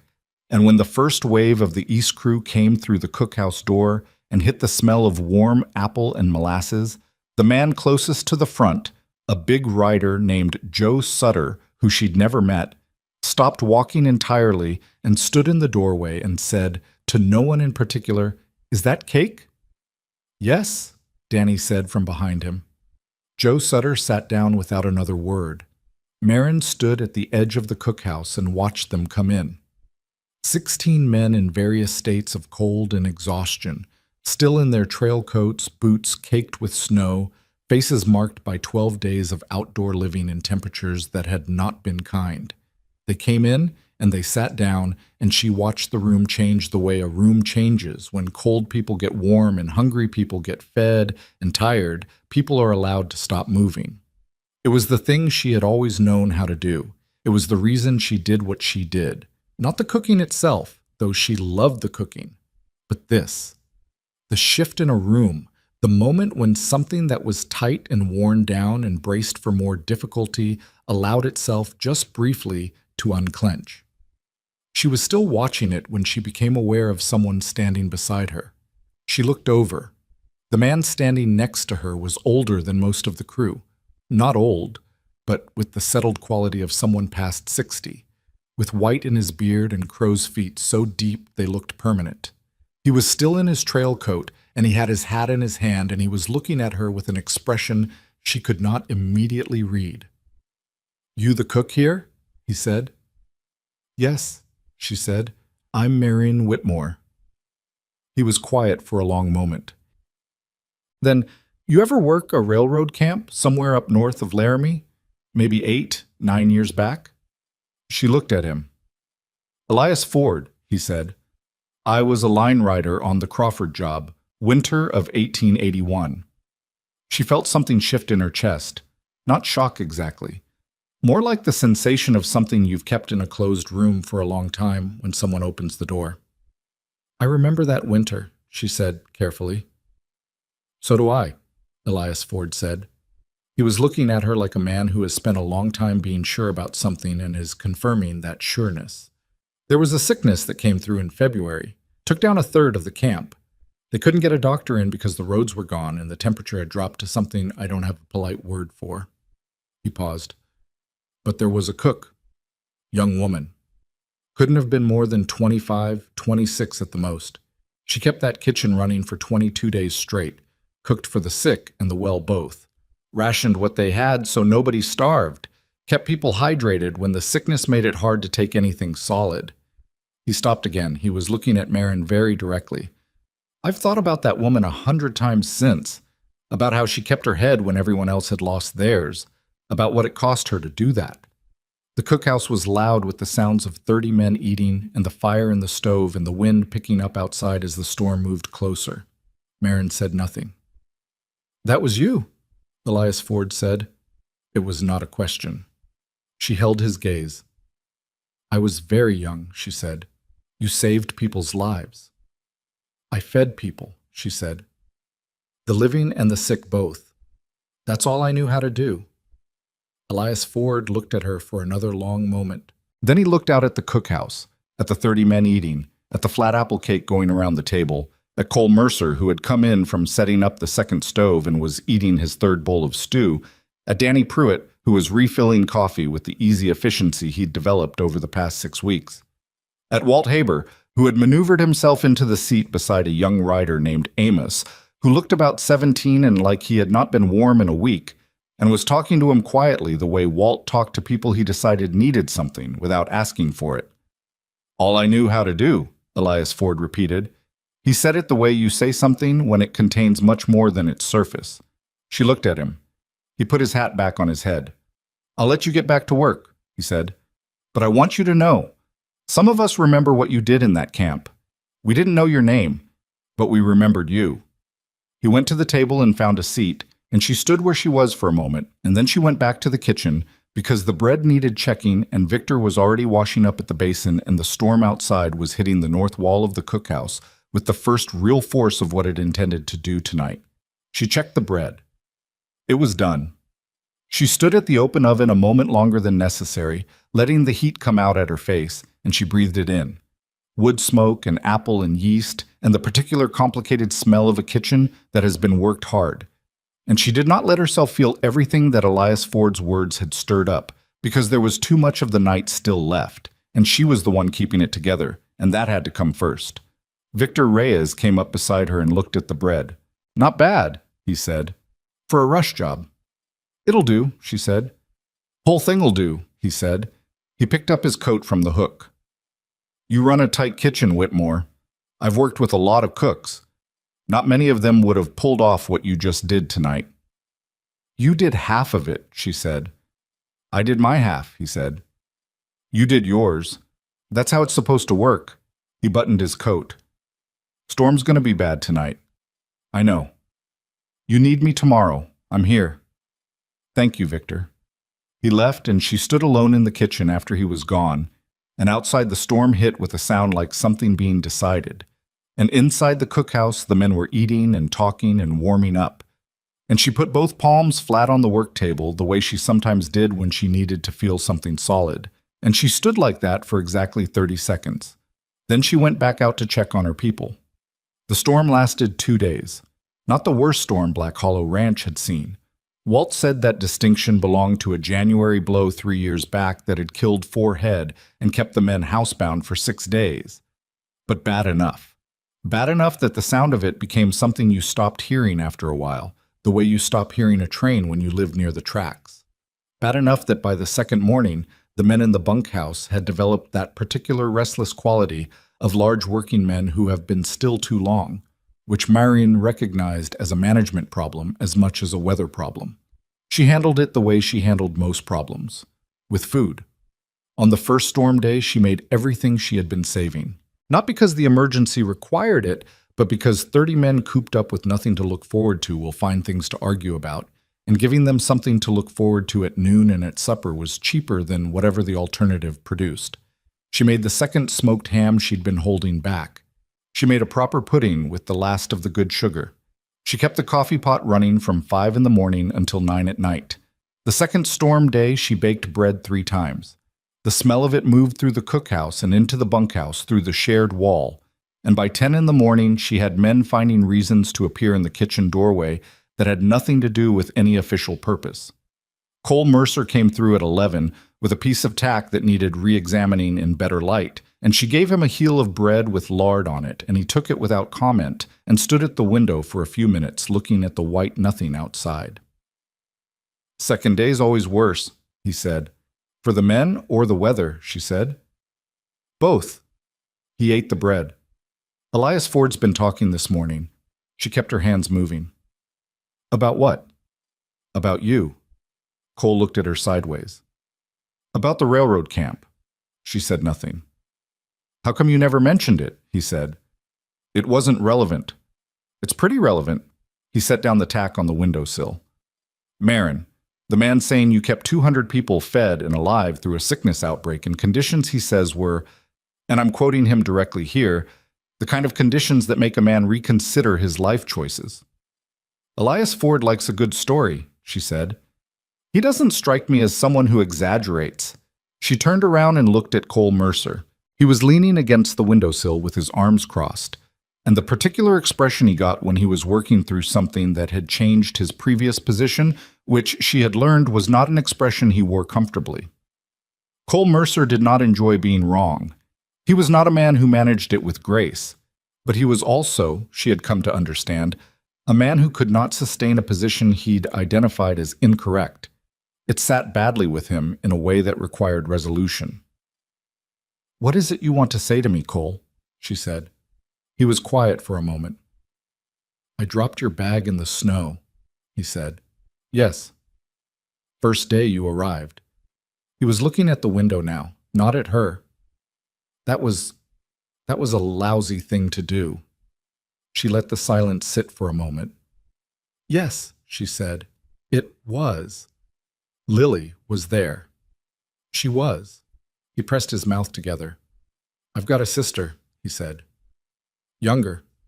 She came out west with her husband and it was about 4 years ago now. 2 kids, both small. I saw her off at the station, and the whole time I was thinking about what she was riding into, whether there'd be people where she was going who'd take one look at her with those 2 babies and—" He stopped. "Point being, I know what it is to have someone do that to a woman who's just arrived somewhere and doesn't know anybody." Marin set down what she was doing. "Your sister," she said. "Is she all right?" He looked at her then, slightly surprised. "Yeah, she's good. They're in Colorado now. Got a place." "Good," Marin said. She meant it. He picked up the tack. He was quiet for a moment. "I was wrong about you from the start," he said. "I want to say that directly. I made a decision before you opened your mouth, and I held on to it longer than I should have." He paused. "I'm sorry for the bag and for the rest of it." It was not a polished apology. It had rough edges, and it came out in pieces, and he was looking at the floor through most of it. But it was real, which was worth more to her than polished, and she received it the way she received most things that cost people something, without making more of it than they wanted made of it. "Thank you," she said. "That means something." He nodded. "Once." Then he left with the tack and the remnant of the bread and did not look back, which was fine, which was exactly right. She stood in the kitchen after he left and took a breath that was slightly more unsteady than she would have liked, and then she went back to work. The storm broke on Saturday morning, same clear blue as the last one, the sky doing its apologetic performance, everything white and still and brilliant. The men came out of the bunkhouse and the cookhouse in stages, blinking, starting the long process of assessing what needed to be done and in what order. Elias Ford found Gideon at the fence line south of the main barn, where Gideon had gone first thing to check a section that had been worrying him before the storm. Marin didn't see this conversation. She heard about it later from Danny, who had the particular gift of knowing most things that happened on the ranch without appearing to be watching. Elias had apparently told Gideon the full version, not the abbreviated thing he'd said to Marin in the cookhouse, but the whole account. The railroad camp, the sickness, the 22 days, the names of men who had made it through partly because there had been a young cook who refused to stop working. He had told Gideon about a specific night in the 3rd week when the situation had been at its worst, when 2 men were down and the temperature had dropped to something brutal and the camp was as close to breaking as it had come. And Marion, he hadn't known her name, he'd called her the cook, the young one, had stayed up the entire night making broth and carrying it to every man who couldn't get to the cookhouse himself. He had told Gideon that he'd never seen anyone work like that he'd thought about it for 8 years, that he wanted Gideon to understand what kind of person he had working in his kitchen. Gideon had apparently not said much in response. Danny said he'd just listened and then thanked Elias and gone back to looking at the fence. But that afternoon, Gideon came to the kitchen. He came in without a question this time. No supply list, no practical errand. He sat down at the work table and she poured him coffee without asking, the same as she always did, and he held it and did not drink it for a while. "Elias Ford talked to me this morning," he said. "I heard," she said. "Did he tell you he was going to?" "No, but I'm not surprised." Gideon looked at the coffee. "The railroad camp," he said. "You've never said anything about it." "No." "Why?" She thought about how to answer that honestly. "Because it wasn't something I wanted to trade on," she said. "I came here for a job. I wanted to keep it on the basis of the work I was doing here. What I did somewhere else 8 years ago. That's a different story." "It's the same person," he said. "Yes," she said. "But the work is the work. Either I'm doing it well enough here to justify keeping me, or I'm not." What happened somewhere else doesn't change that math. Gideon was quiet for a long time. He turned the coffee cup in his hands. Not drinking, just turning it. She had noticed he did that when he was approaching something he didn't quite know how to get to directly. My wife was sick, he said. She went still. It wasn't the same kind of sick as what you dealt with in that camp. It was slower. He set the cup down. 2 years. She knew and I knew, and we spent most of it not saying what we knew because saying it out loud seemed like it would make it happen faster. Which is not logical, but grief doesn't run on logic. He looked at the window. There was a woman who came in, a nurse from Clearwater. She stayed for 6 weeks near the end. She did what needed doing. She was kind about it. He paused. I've thought since that I never thanked her properly. I was still in the part where you can't fully process what's happening. You just move through it. Marin did not say anything. She understood she was being told something that had not been told often, maybe not at all since it happened, and the right response to that was to receive it quietly and not fill the space around it with words. Elias said you carried broth to every man who couldn't get to the cookhouse, Gideon said. In the worst of it, all night. They needed to stay hydrated, she said. It came out more plainly than she intended. That's not why you did it, he said. He said it simply, not as a challenge. She looked at him. No, she said, it's not. He looked at her. She said, when someone is sick and scared and far from home, being brought something warm by someone who is calm and not afraid, that is sometimes almost as important as the thing itself, sometimes more. She paused. I couldn't make them better. I could make them less alone. That was the part I could do. Gideon sat with that. You've been doing that here, he said. The whole time.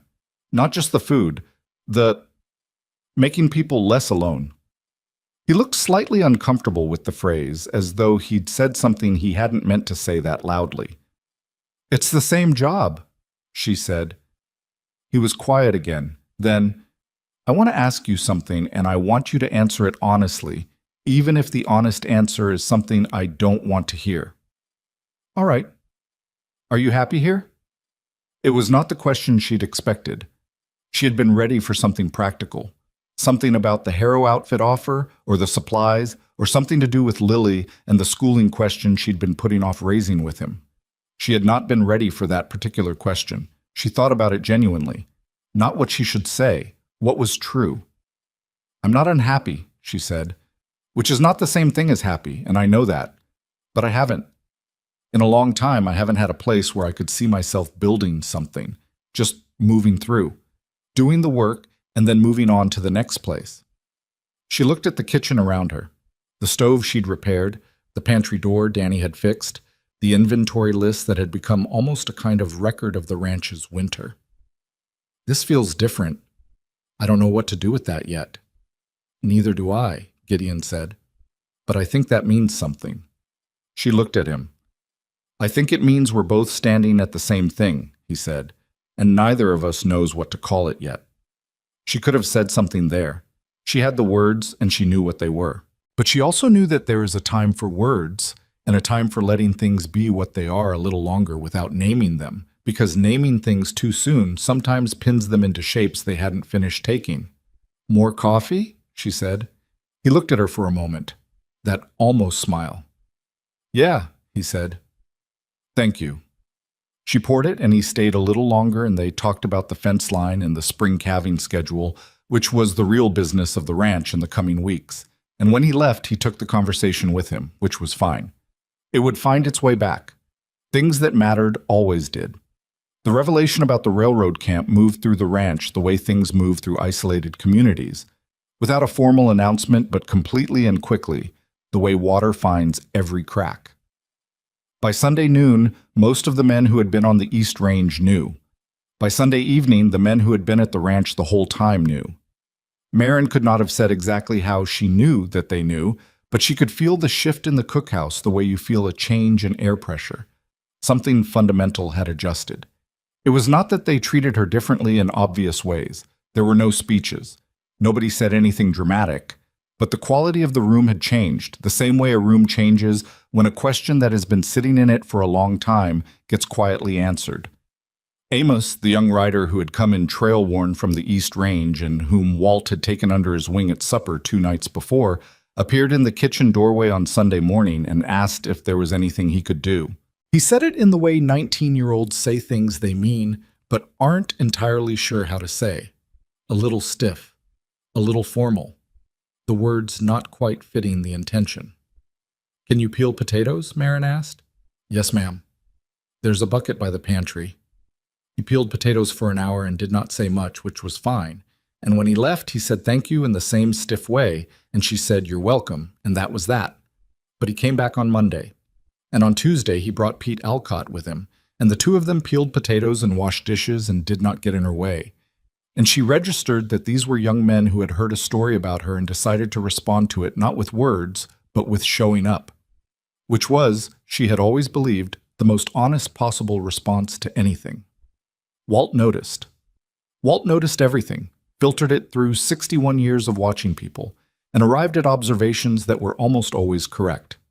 "You're accumulating assistance," he said one afternoon, watching Pete Alcott carry a bucket of water with the focused expression of someone performing a task they consider important. "I'm managing a kitchen," she said. "You're building something," he said. "Same way you built the supply system and the inventory. Same way you built the cooking schedule and the bread rotation." He paused. "Same way you rebuilt that stove seal the first week." She looked at him. "You noticed that?"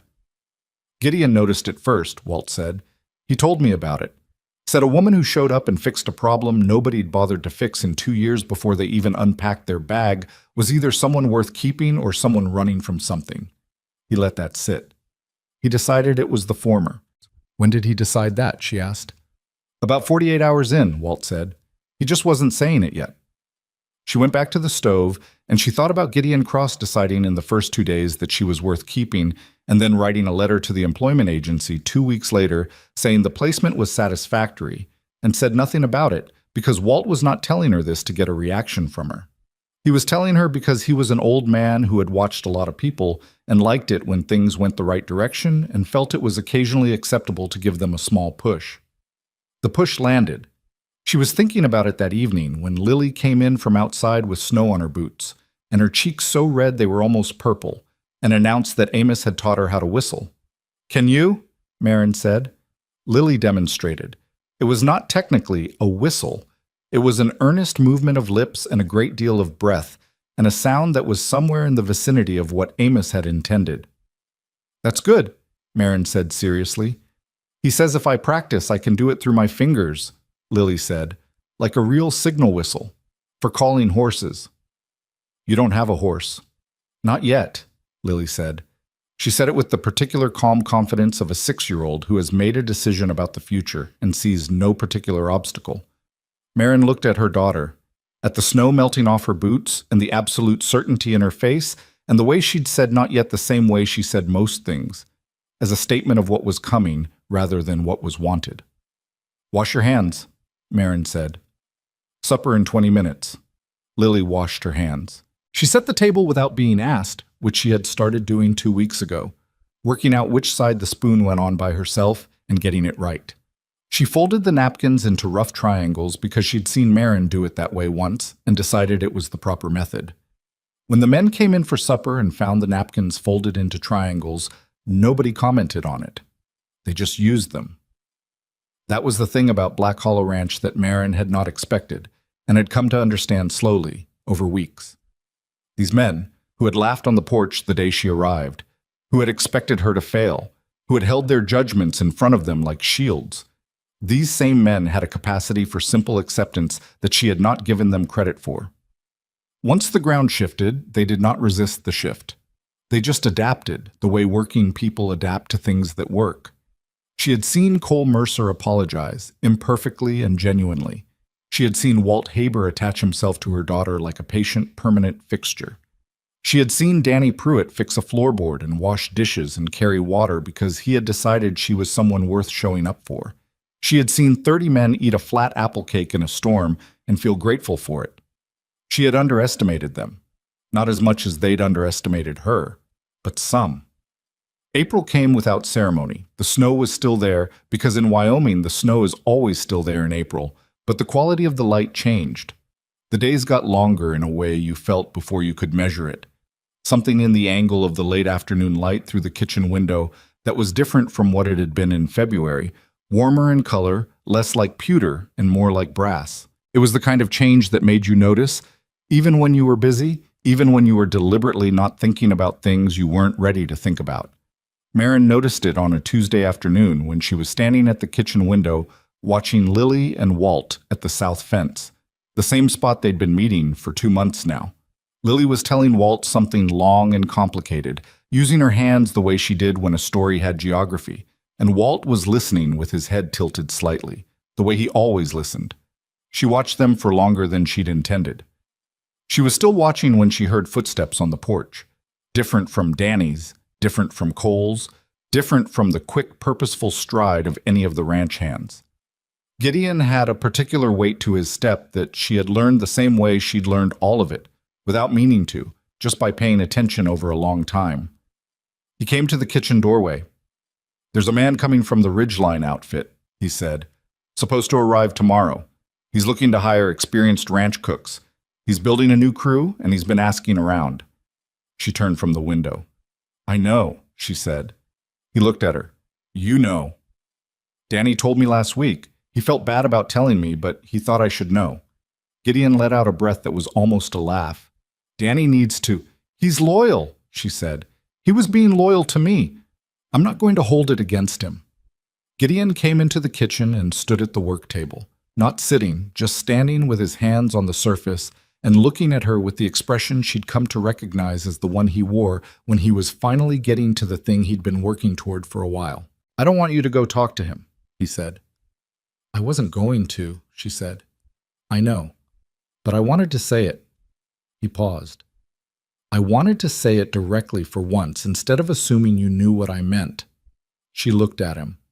"What else do you want to say directly?" He pressed his lips together. It was not that he didn't know the words. She could see the words in his face, could see him carrying them. It was that saying them was the act of opening a door that had been closed for 3 years, and the weight of that was real, and she did not want to pretend it wasn't. "I want to say," he started, "that when you arrived here in February, I saw a problem. A widow with a child that I hadn't agreed to and didn't know how to handle. And I want to say that at some point, I couldn't tell you exactly when, that changed. Not slowly the way I might have expected. More like one day I just noticed it had already changed without asking my permission." She said nothing. "I want to say that I know I'm not an easy man," he continued.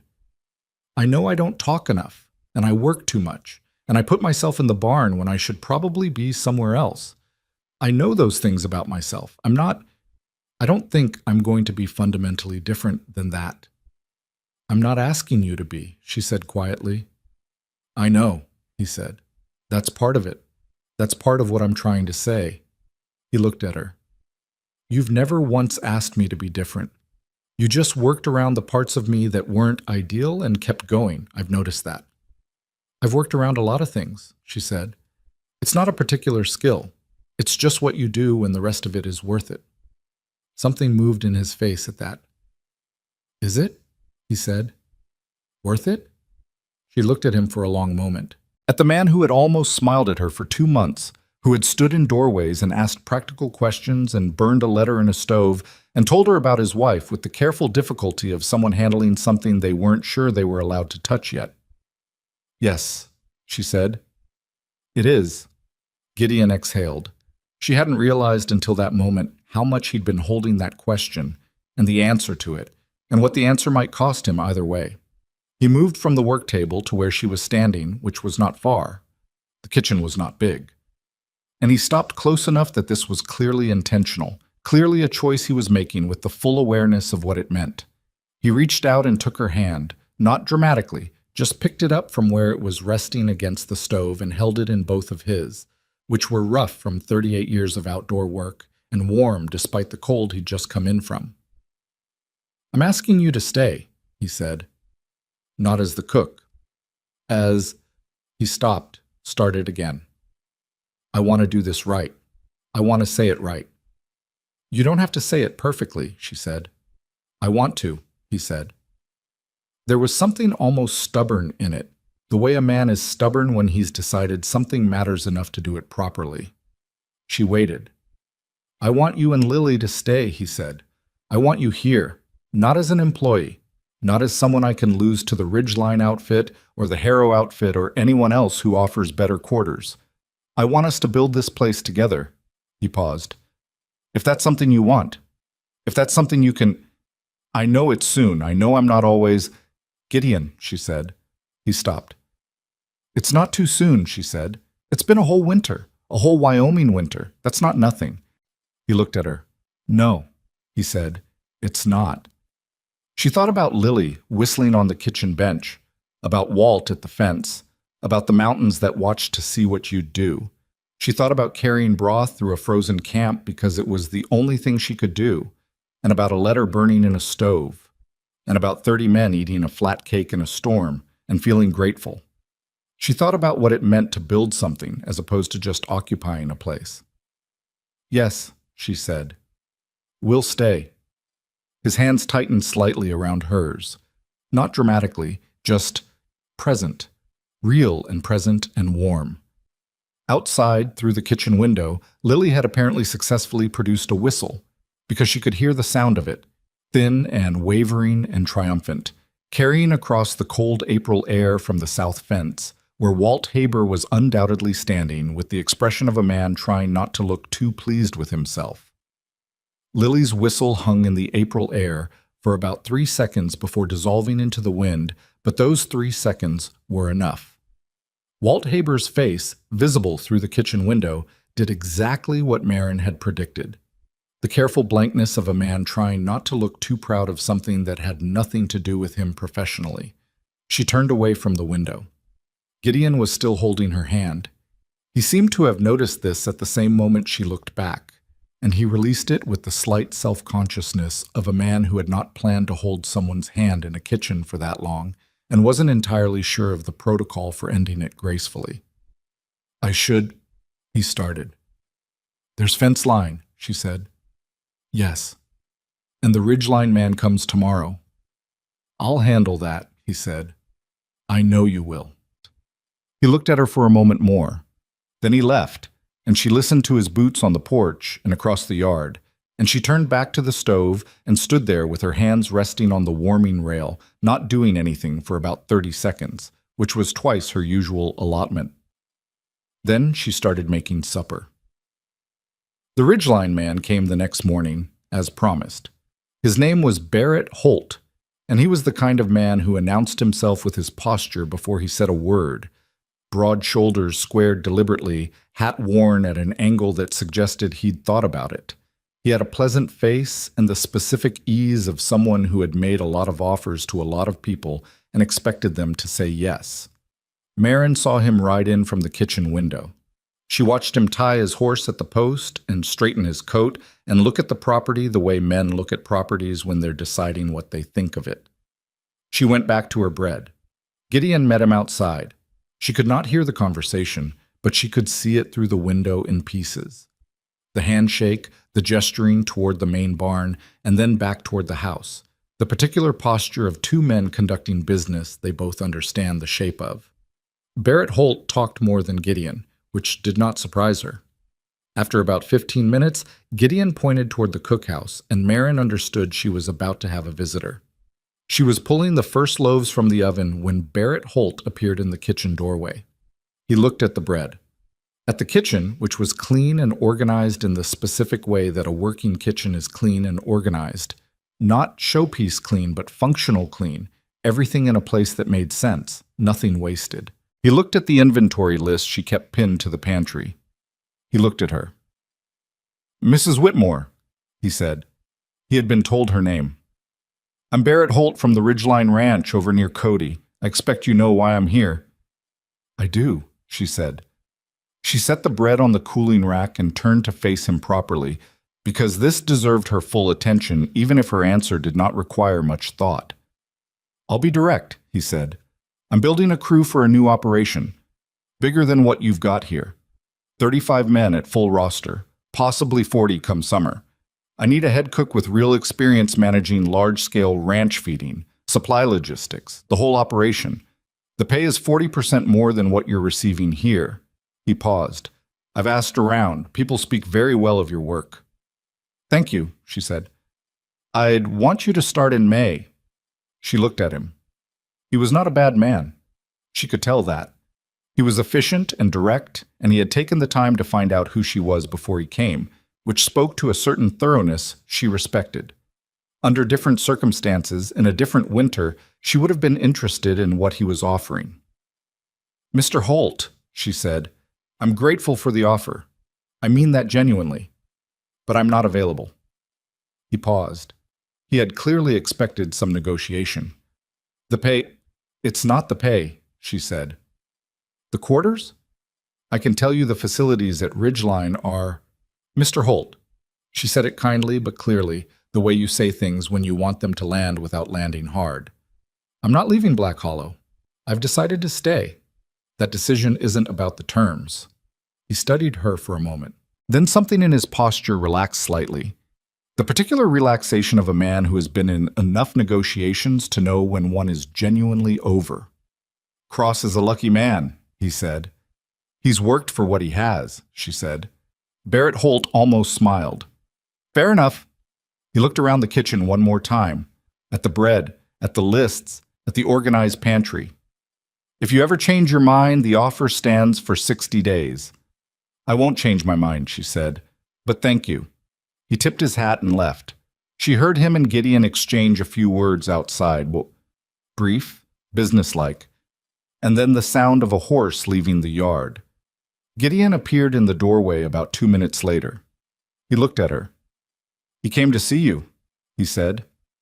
Not a question. "He did." "And?" "I told him I wasn't available." She turned back to the bread.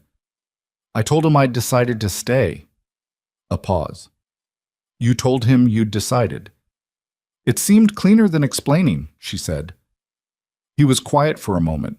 She could feel him standing in the doorway, not quite at ease, not quite at whatever the opposite of ease was either. Something in between, a man recalibrating again, which she had come to think of as his natural state, when things moved in directions he hadn't expected but didn't want to stop. "Marin," he said. "The bread needs another few minutes," she said. "Don't distract me." She heard him exhale. It had a quality of something released, not dramatically, just quietly, the way pressure releases from something that's been holding it. He stayed until the bread was done. He didn't say much. He didn't need to. The weeks that followed had a different quality than the weeks before. Not in the practical sense. The ranch ran the same, the work was the same. Marin was in the kitchen at 5 in the morning, the same as she had been since February. But the quality of the days had shifted in the way that everything shifts when something unspoken finally gets spoken. There was less tension in the space between things. The silences were a different kind. Lily noticed first because Lily noticed most things. "You and Gideon are different now," she announced one evening, sitting on the kitchen bench while Marin cleaned up from supper. Marin kept scrubbing. "Different how?" "You don't look at each other the same way." "How did we look at each other before?" Lily thought about it with the seriousness she applied to most questions. "Like you were both pretending not to look," she said. Marin set down the brush. "And now?" she said. "Now you just look," Lily said simply. There was not much to say to that, so Marin went back to scrubbing, and Lily went back to the small drawing she'd been making on a piece of paper Danny had given her, which appeared to be a horse with a whistle coming out of its mouth, and the kitchen was quiet in the good way.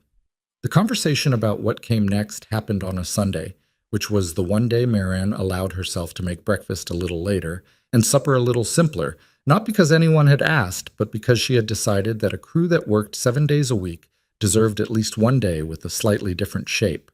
Gideon found her in the kitchen after noon, which was the quietest part of Sunday, when most of the men were resting or writing letters or doing the small personal maintenance tasks that working weeks never left room for.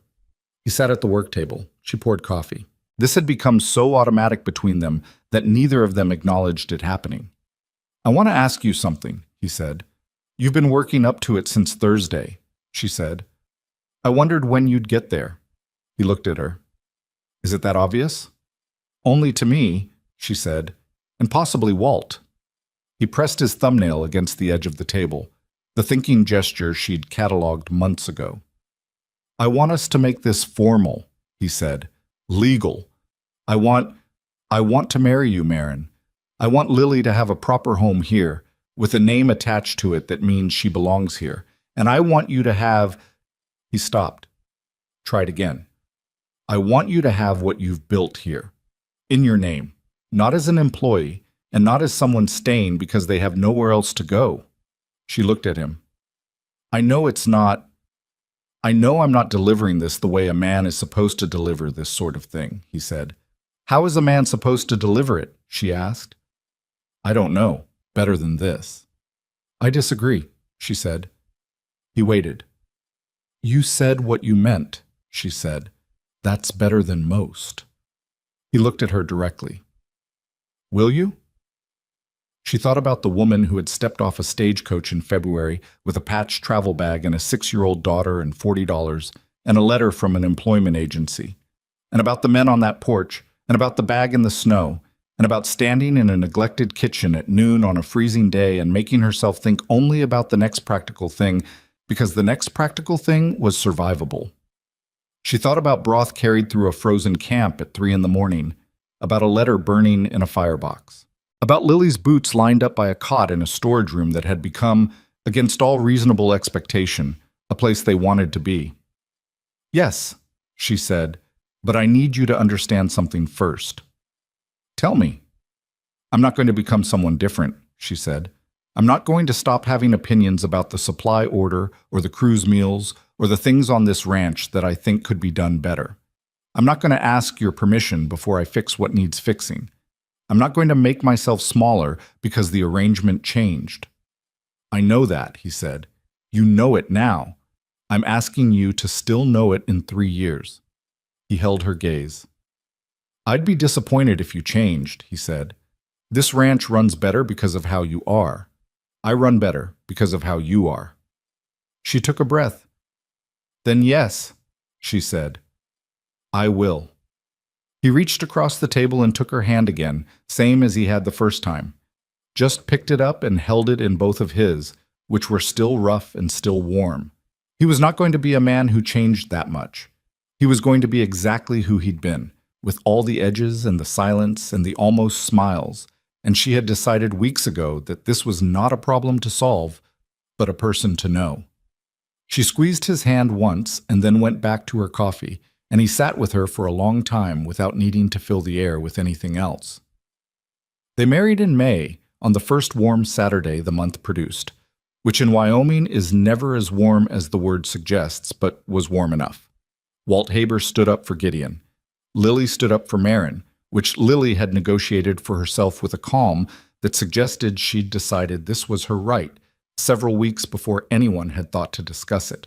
Cole Mercer wore his good jacket, which Danny mentioned quietly to Marin was something he only did for things he considered genuinely significant. When she looked at Cole during the small ceremony in the yard, she caught the expression he didn't quite manage to put away in time. Not sentiment, because Cole Mercer was not a sentimental man, but something adjacent to it. The look of a man who had been wrong about something important and had watched it become right and was glad, quietly and without fanfare, that he had lived to see it. She did not mention that she'd seen it. Neither did he. The meal afterward was the largest she had cooked at Black Hollow Ranch, that was not driven by emergency. A real meal, made with time and care. The kind of meal where all the components finished at the right moment and nothing had to be rushed or compensated for. Victor Reyes rode over from the East Pasture where he'd been working through spring calving season and showed up in the kitchen doorway 2 hours before supper with his sleeves already rolled up. Thought you might need a hand, he said. I thought you might show up, she said. There's an apron on the third hook. They cooked together the same way they'd cooked through the emergency in March. Divided territory, minimal discussion, no wasted motion. The kitchen was warm and loud with the sound of 2 people who understood each other's rhythm, and by the time the crew came to the table, the food was ready and right, and more than enough.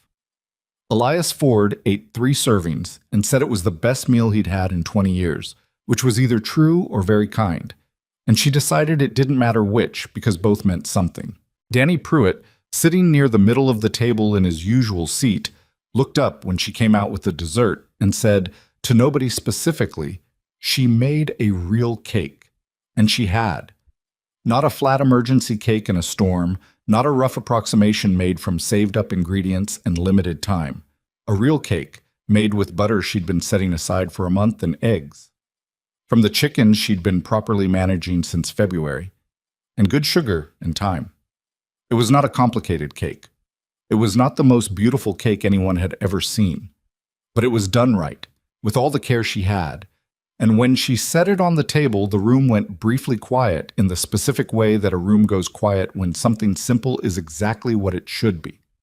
Lily, sitting at the end of the table between Walt and Amos, looked at the cake and then at her mother with an expression that was so thoroughly her own, that specific combination of satisfaction and assessment, already calculating, already taking stock, that Marin had to look away for a moment.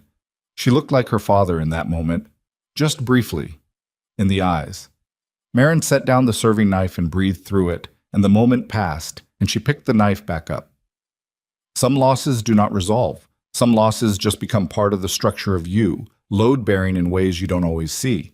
She had learned that. She carried James Whitmore the same way she carried everything. Not gone, just changed in form, present in the way her daughter's eyes were present, in the way she knew how to keep going in the specific manner she knew it, which she had largely learned from being his wife for 6 years before she had to learn to be herself without him. That was the truth she had never quite said out loud. Grief is not something you leave behind. You just get better at carrying it without letting it carry you. She cut the cake. She served it around the table. She sat down next to Gideon, who was not a man who would ever talk easily about the things sitting between them both, the absences that had made them into the people they were, but who reached under the table and put his hand briefly over hers when she sat down, which was enough, which was exactly enough. The summer that followed was the most functional Black Hollow Ranch had been in years. Gideon said so plainly in August, which for him was practically a speech. The spring calving had gone better than projected. The supply systems Marin had built held through the busy season without the shortfalls that had plagued previous years. The crew, now numbering 17 full-time with seasonal help in summer, operated with the specific efficiency of people who are well-fed and know it, which sounds trivial until you have worked somewhere that wasn't. Cole Mercer, in August, did something that surprised everyone, including himself. He came to Moran on a Tuesday afternoon with his hat in his hands, literally, which she had never seen from him before, and told her that his younger sister in Colorado had written to say her husband's operation was struggling and things were hard and he was worried about her. Marin listened. "I don't know why I'm telling you this," Cole said, which was not true. She could see exactly why he was telling her, even if he couldn't articulate it yet. He was telling her because she was the person on this ranch he had learned to trust, with something beyond the practical, and that had taken him 6 months to figure out, and he was still slightly uncomfortable with it. "What does she need?" Marin said. "I don't know, more than I can send from here." "Can she cook?" Cole looked at her. "Her husband's the cook. She manages the house side." "Does she manage it well?" "From what she writes, she manages everything well. He's not—" Cole stopped. "He's a good man, but he's not practical about money." Marin thought about it. "Write to her," she said. "Tell her about the agency in Cheyenne. Tell her there are operations looking for good household managers, not just cooks. Tell her the work is there if she needs it." Cole looked at her with the expression he wore when something he'd expected to be complicated turned out to be straightforward. "That's it?" "Sometimes that's it," she said. "Someone just needs to know the door's there." He wrote the letter that evening. Marin knew because Danny told her, and Danny knew because Danny always knew, and she was beginning to understand that Danny Pruitt was going to be fine in this world. He had the specific combination of perceptiveness and loyalty that made people valuable everywhere they went, and someday he was going to figure that out about himself and do something with it. She told him so one morning in September when he was washing the breakfast dishes and she was starting the noon prep. He looked at her like she'd said something in a language he hadn't expected her to speak. "I'm just a ranch hand," he said. You're 20 years old and you fixed a floor without being asked, and you've been running the morning coffee rotation without a mistake since March, she said. You pay attention. That's not nothing. That's almost everything. He went quiet for a while. Then, my mother used to say that paying attention matters, that most people don't, and the ones who do go far. He paused. I thought she was just saying it because she was my mother. She was right, Marin said. Write to her more often. He did. She didn't ask how she knew. She just noticed his Tuesday letters got longer. By the time the first frost came in October, Black Hollow Ranch had a reputation in the county. It hadn't had the previous year. Not a loud reputation. Not the kind that gets talked up at the saloon in Clearwater, the quiet kind. The kind that spreads between ranchers and crew managers and employment agencies.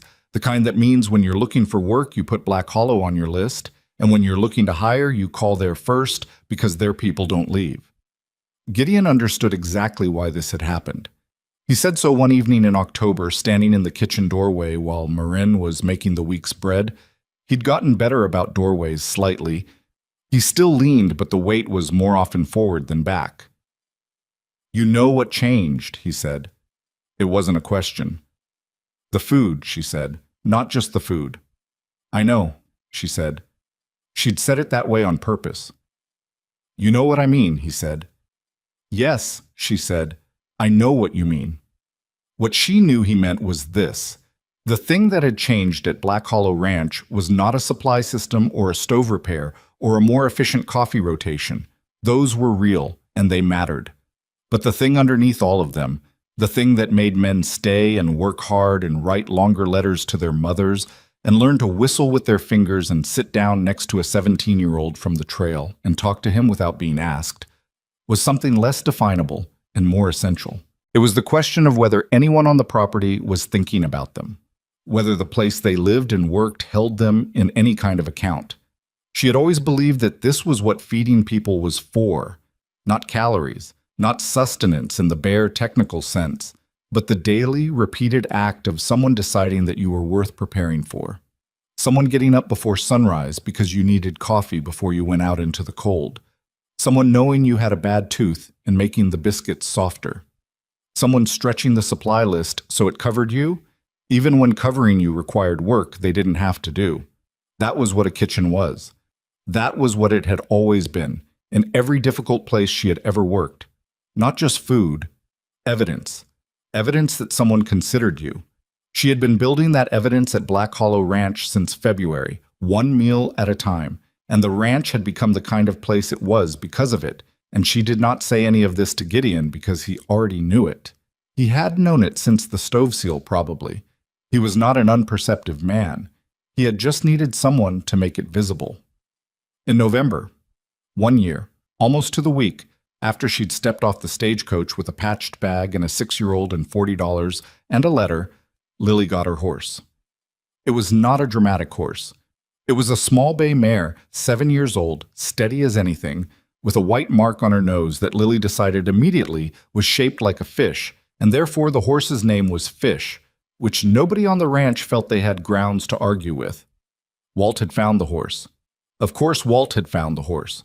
He'd been watching this horse trading in Clearwater for 2 months without telling anyone except Gideon, who had not told Marin, and the morning it arrived, Lily came out of the cookhouse after breakfast and found it standing at the south fence post in the exact spot where she and Walt had been having their daily conversations for 9 months. Lily stood very still for about 5 seconds. Then she turned around and looked at Walt, who was standing behind her with the expression of a man who had been waiting for this specific moment and had been looking forward to it for some time. "That's mine?" she said. "That's yours," Walt said. Lily looked back at the horse, at the white mark on the nose. She turned back to Walt with an expression Marin, watching from the kitchen window, recognized as her daughter working very hard not to cry because she had decided crying was something she didn't do in front of people. "Her name is Fish," Lily said very firmly. "Okay," Walt said, "because of the mark." "I see it," Walt said, in the tone of a man who would have agreed with whatever name she chose. Lily walked to the fence. She put her hand out flat the way she'd learned, the way Walt had taught her, and Fish lowered her nose and touched it, and Lily's hand shook a little but stayed flat, and Marin turned away from the window. She stood at the stove with her back to the room for a moment, pressing both palms down on the warming rail, and she let herself feel it. All of it, the whole weight of the year, the cold February morning, and the bag in the snow, and the 30 seconds she'd given herself in a kitchen that smelled of neglect and stale flour, the letter burning in the firebox, Gideon's hands rough and warm, the flat cake in the storm, Elias Ford's voice saying, "We remembered you." She let herself feel all of it, and it was heavy. And it was also in the way of things that are fully yours, something like wealth. Then she dried her hands. She checked the bread. She started the noon prep, because the crew was coming in at 12, and they needed to eat, and they needed it to be good, and she was the one who made it good, and that was not a burden. That had never been a burden. Out at the south fence, she could hear Lily, thin and clear through the cold November air, attempting a signal whistle, the real kind through her fingers, the way Amos had been teaching her all fall. It took 3 tries. On the 4th, it landed, clean and bright and carrying further than you'd think a small sound could carry, out across the flat white ground and up toward the mountains that Walt had always said were watching, waiting to see what you'd do with the life you'd been handed. Marin listened until it faded. Then she turned up the heat and got back to work.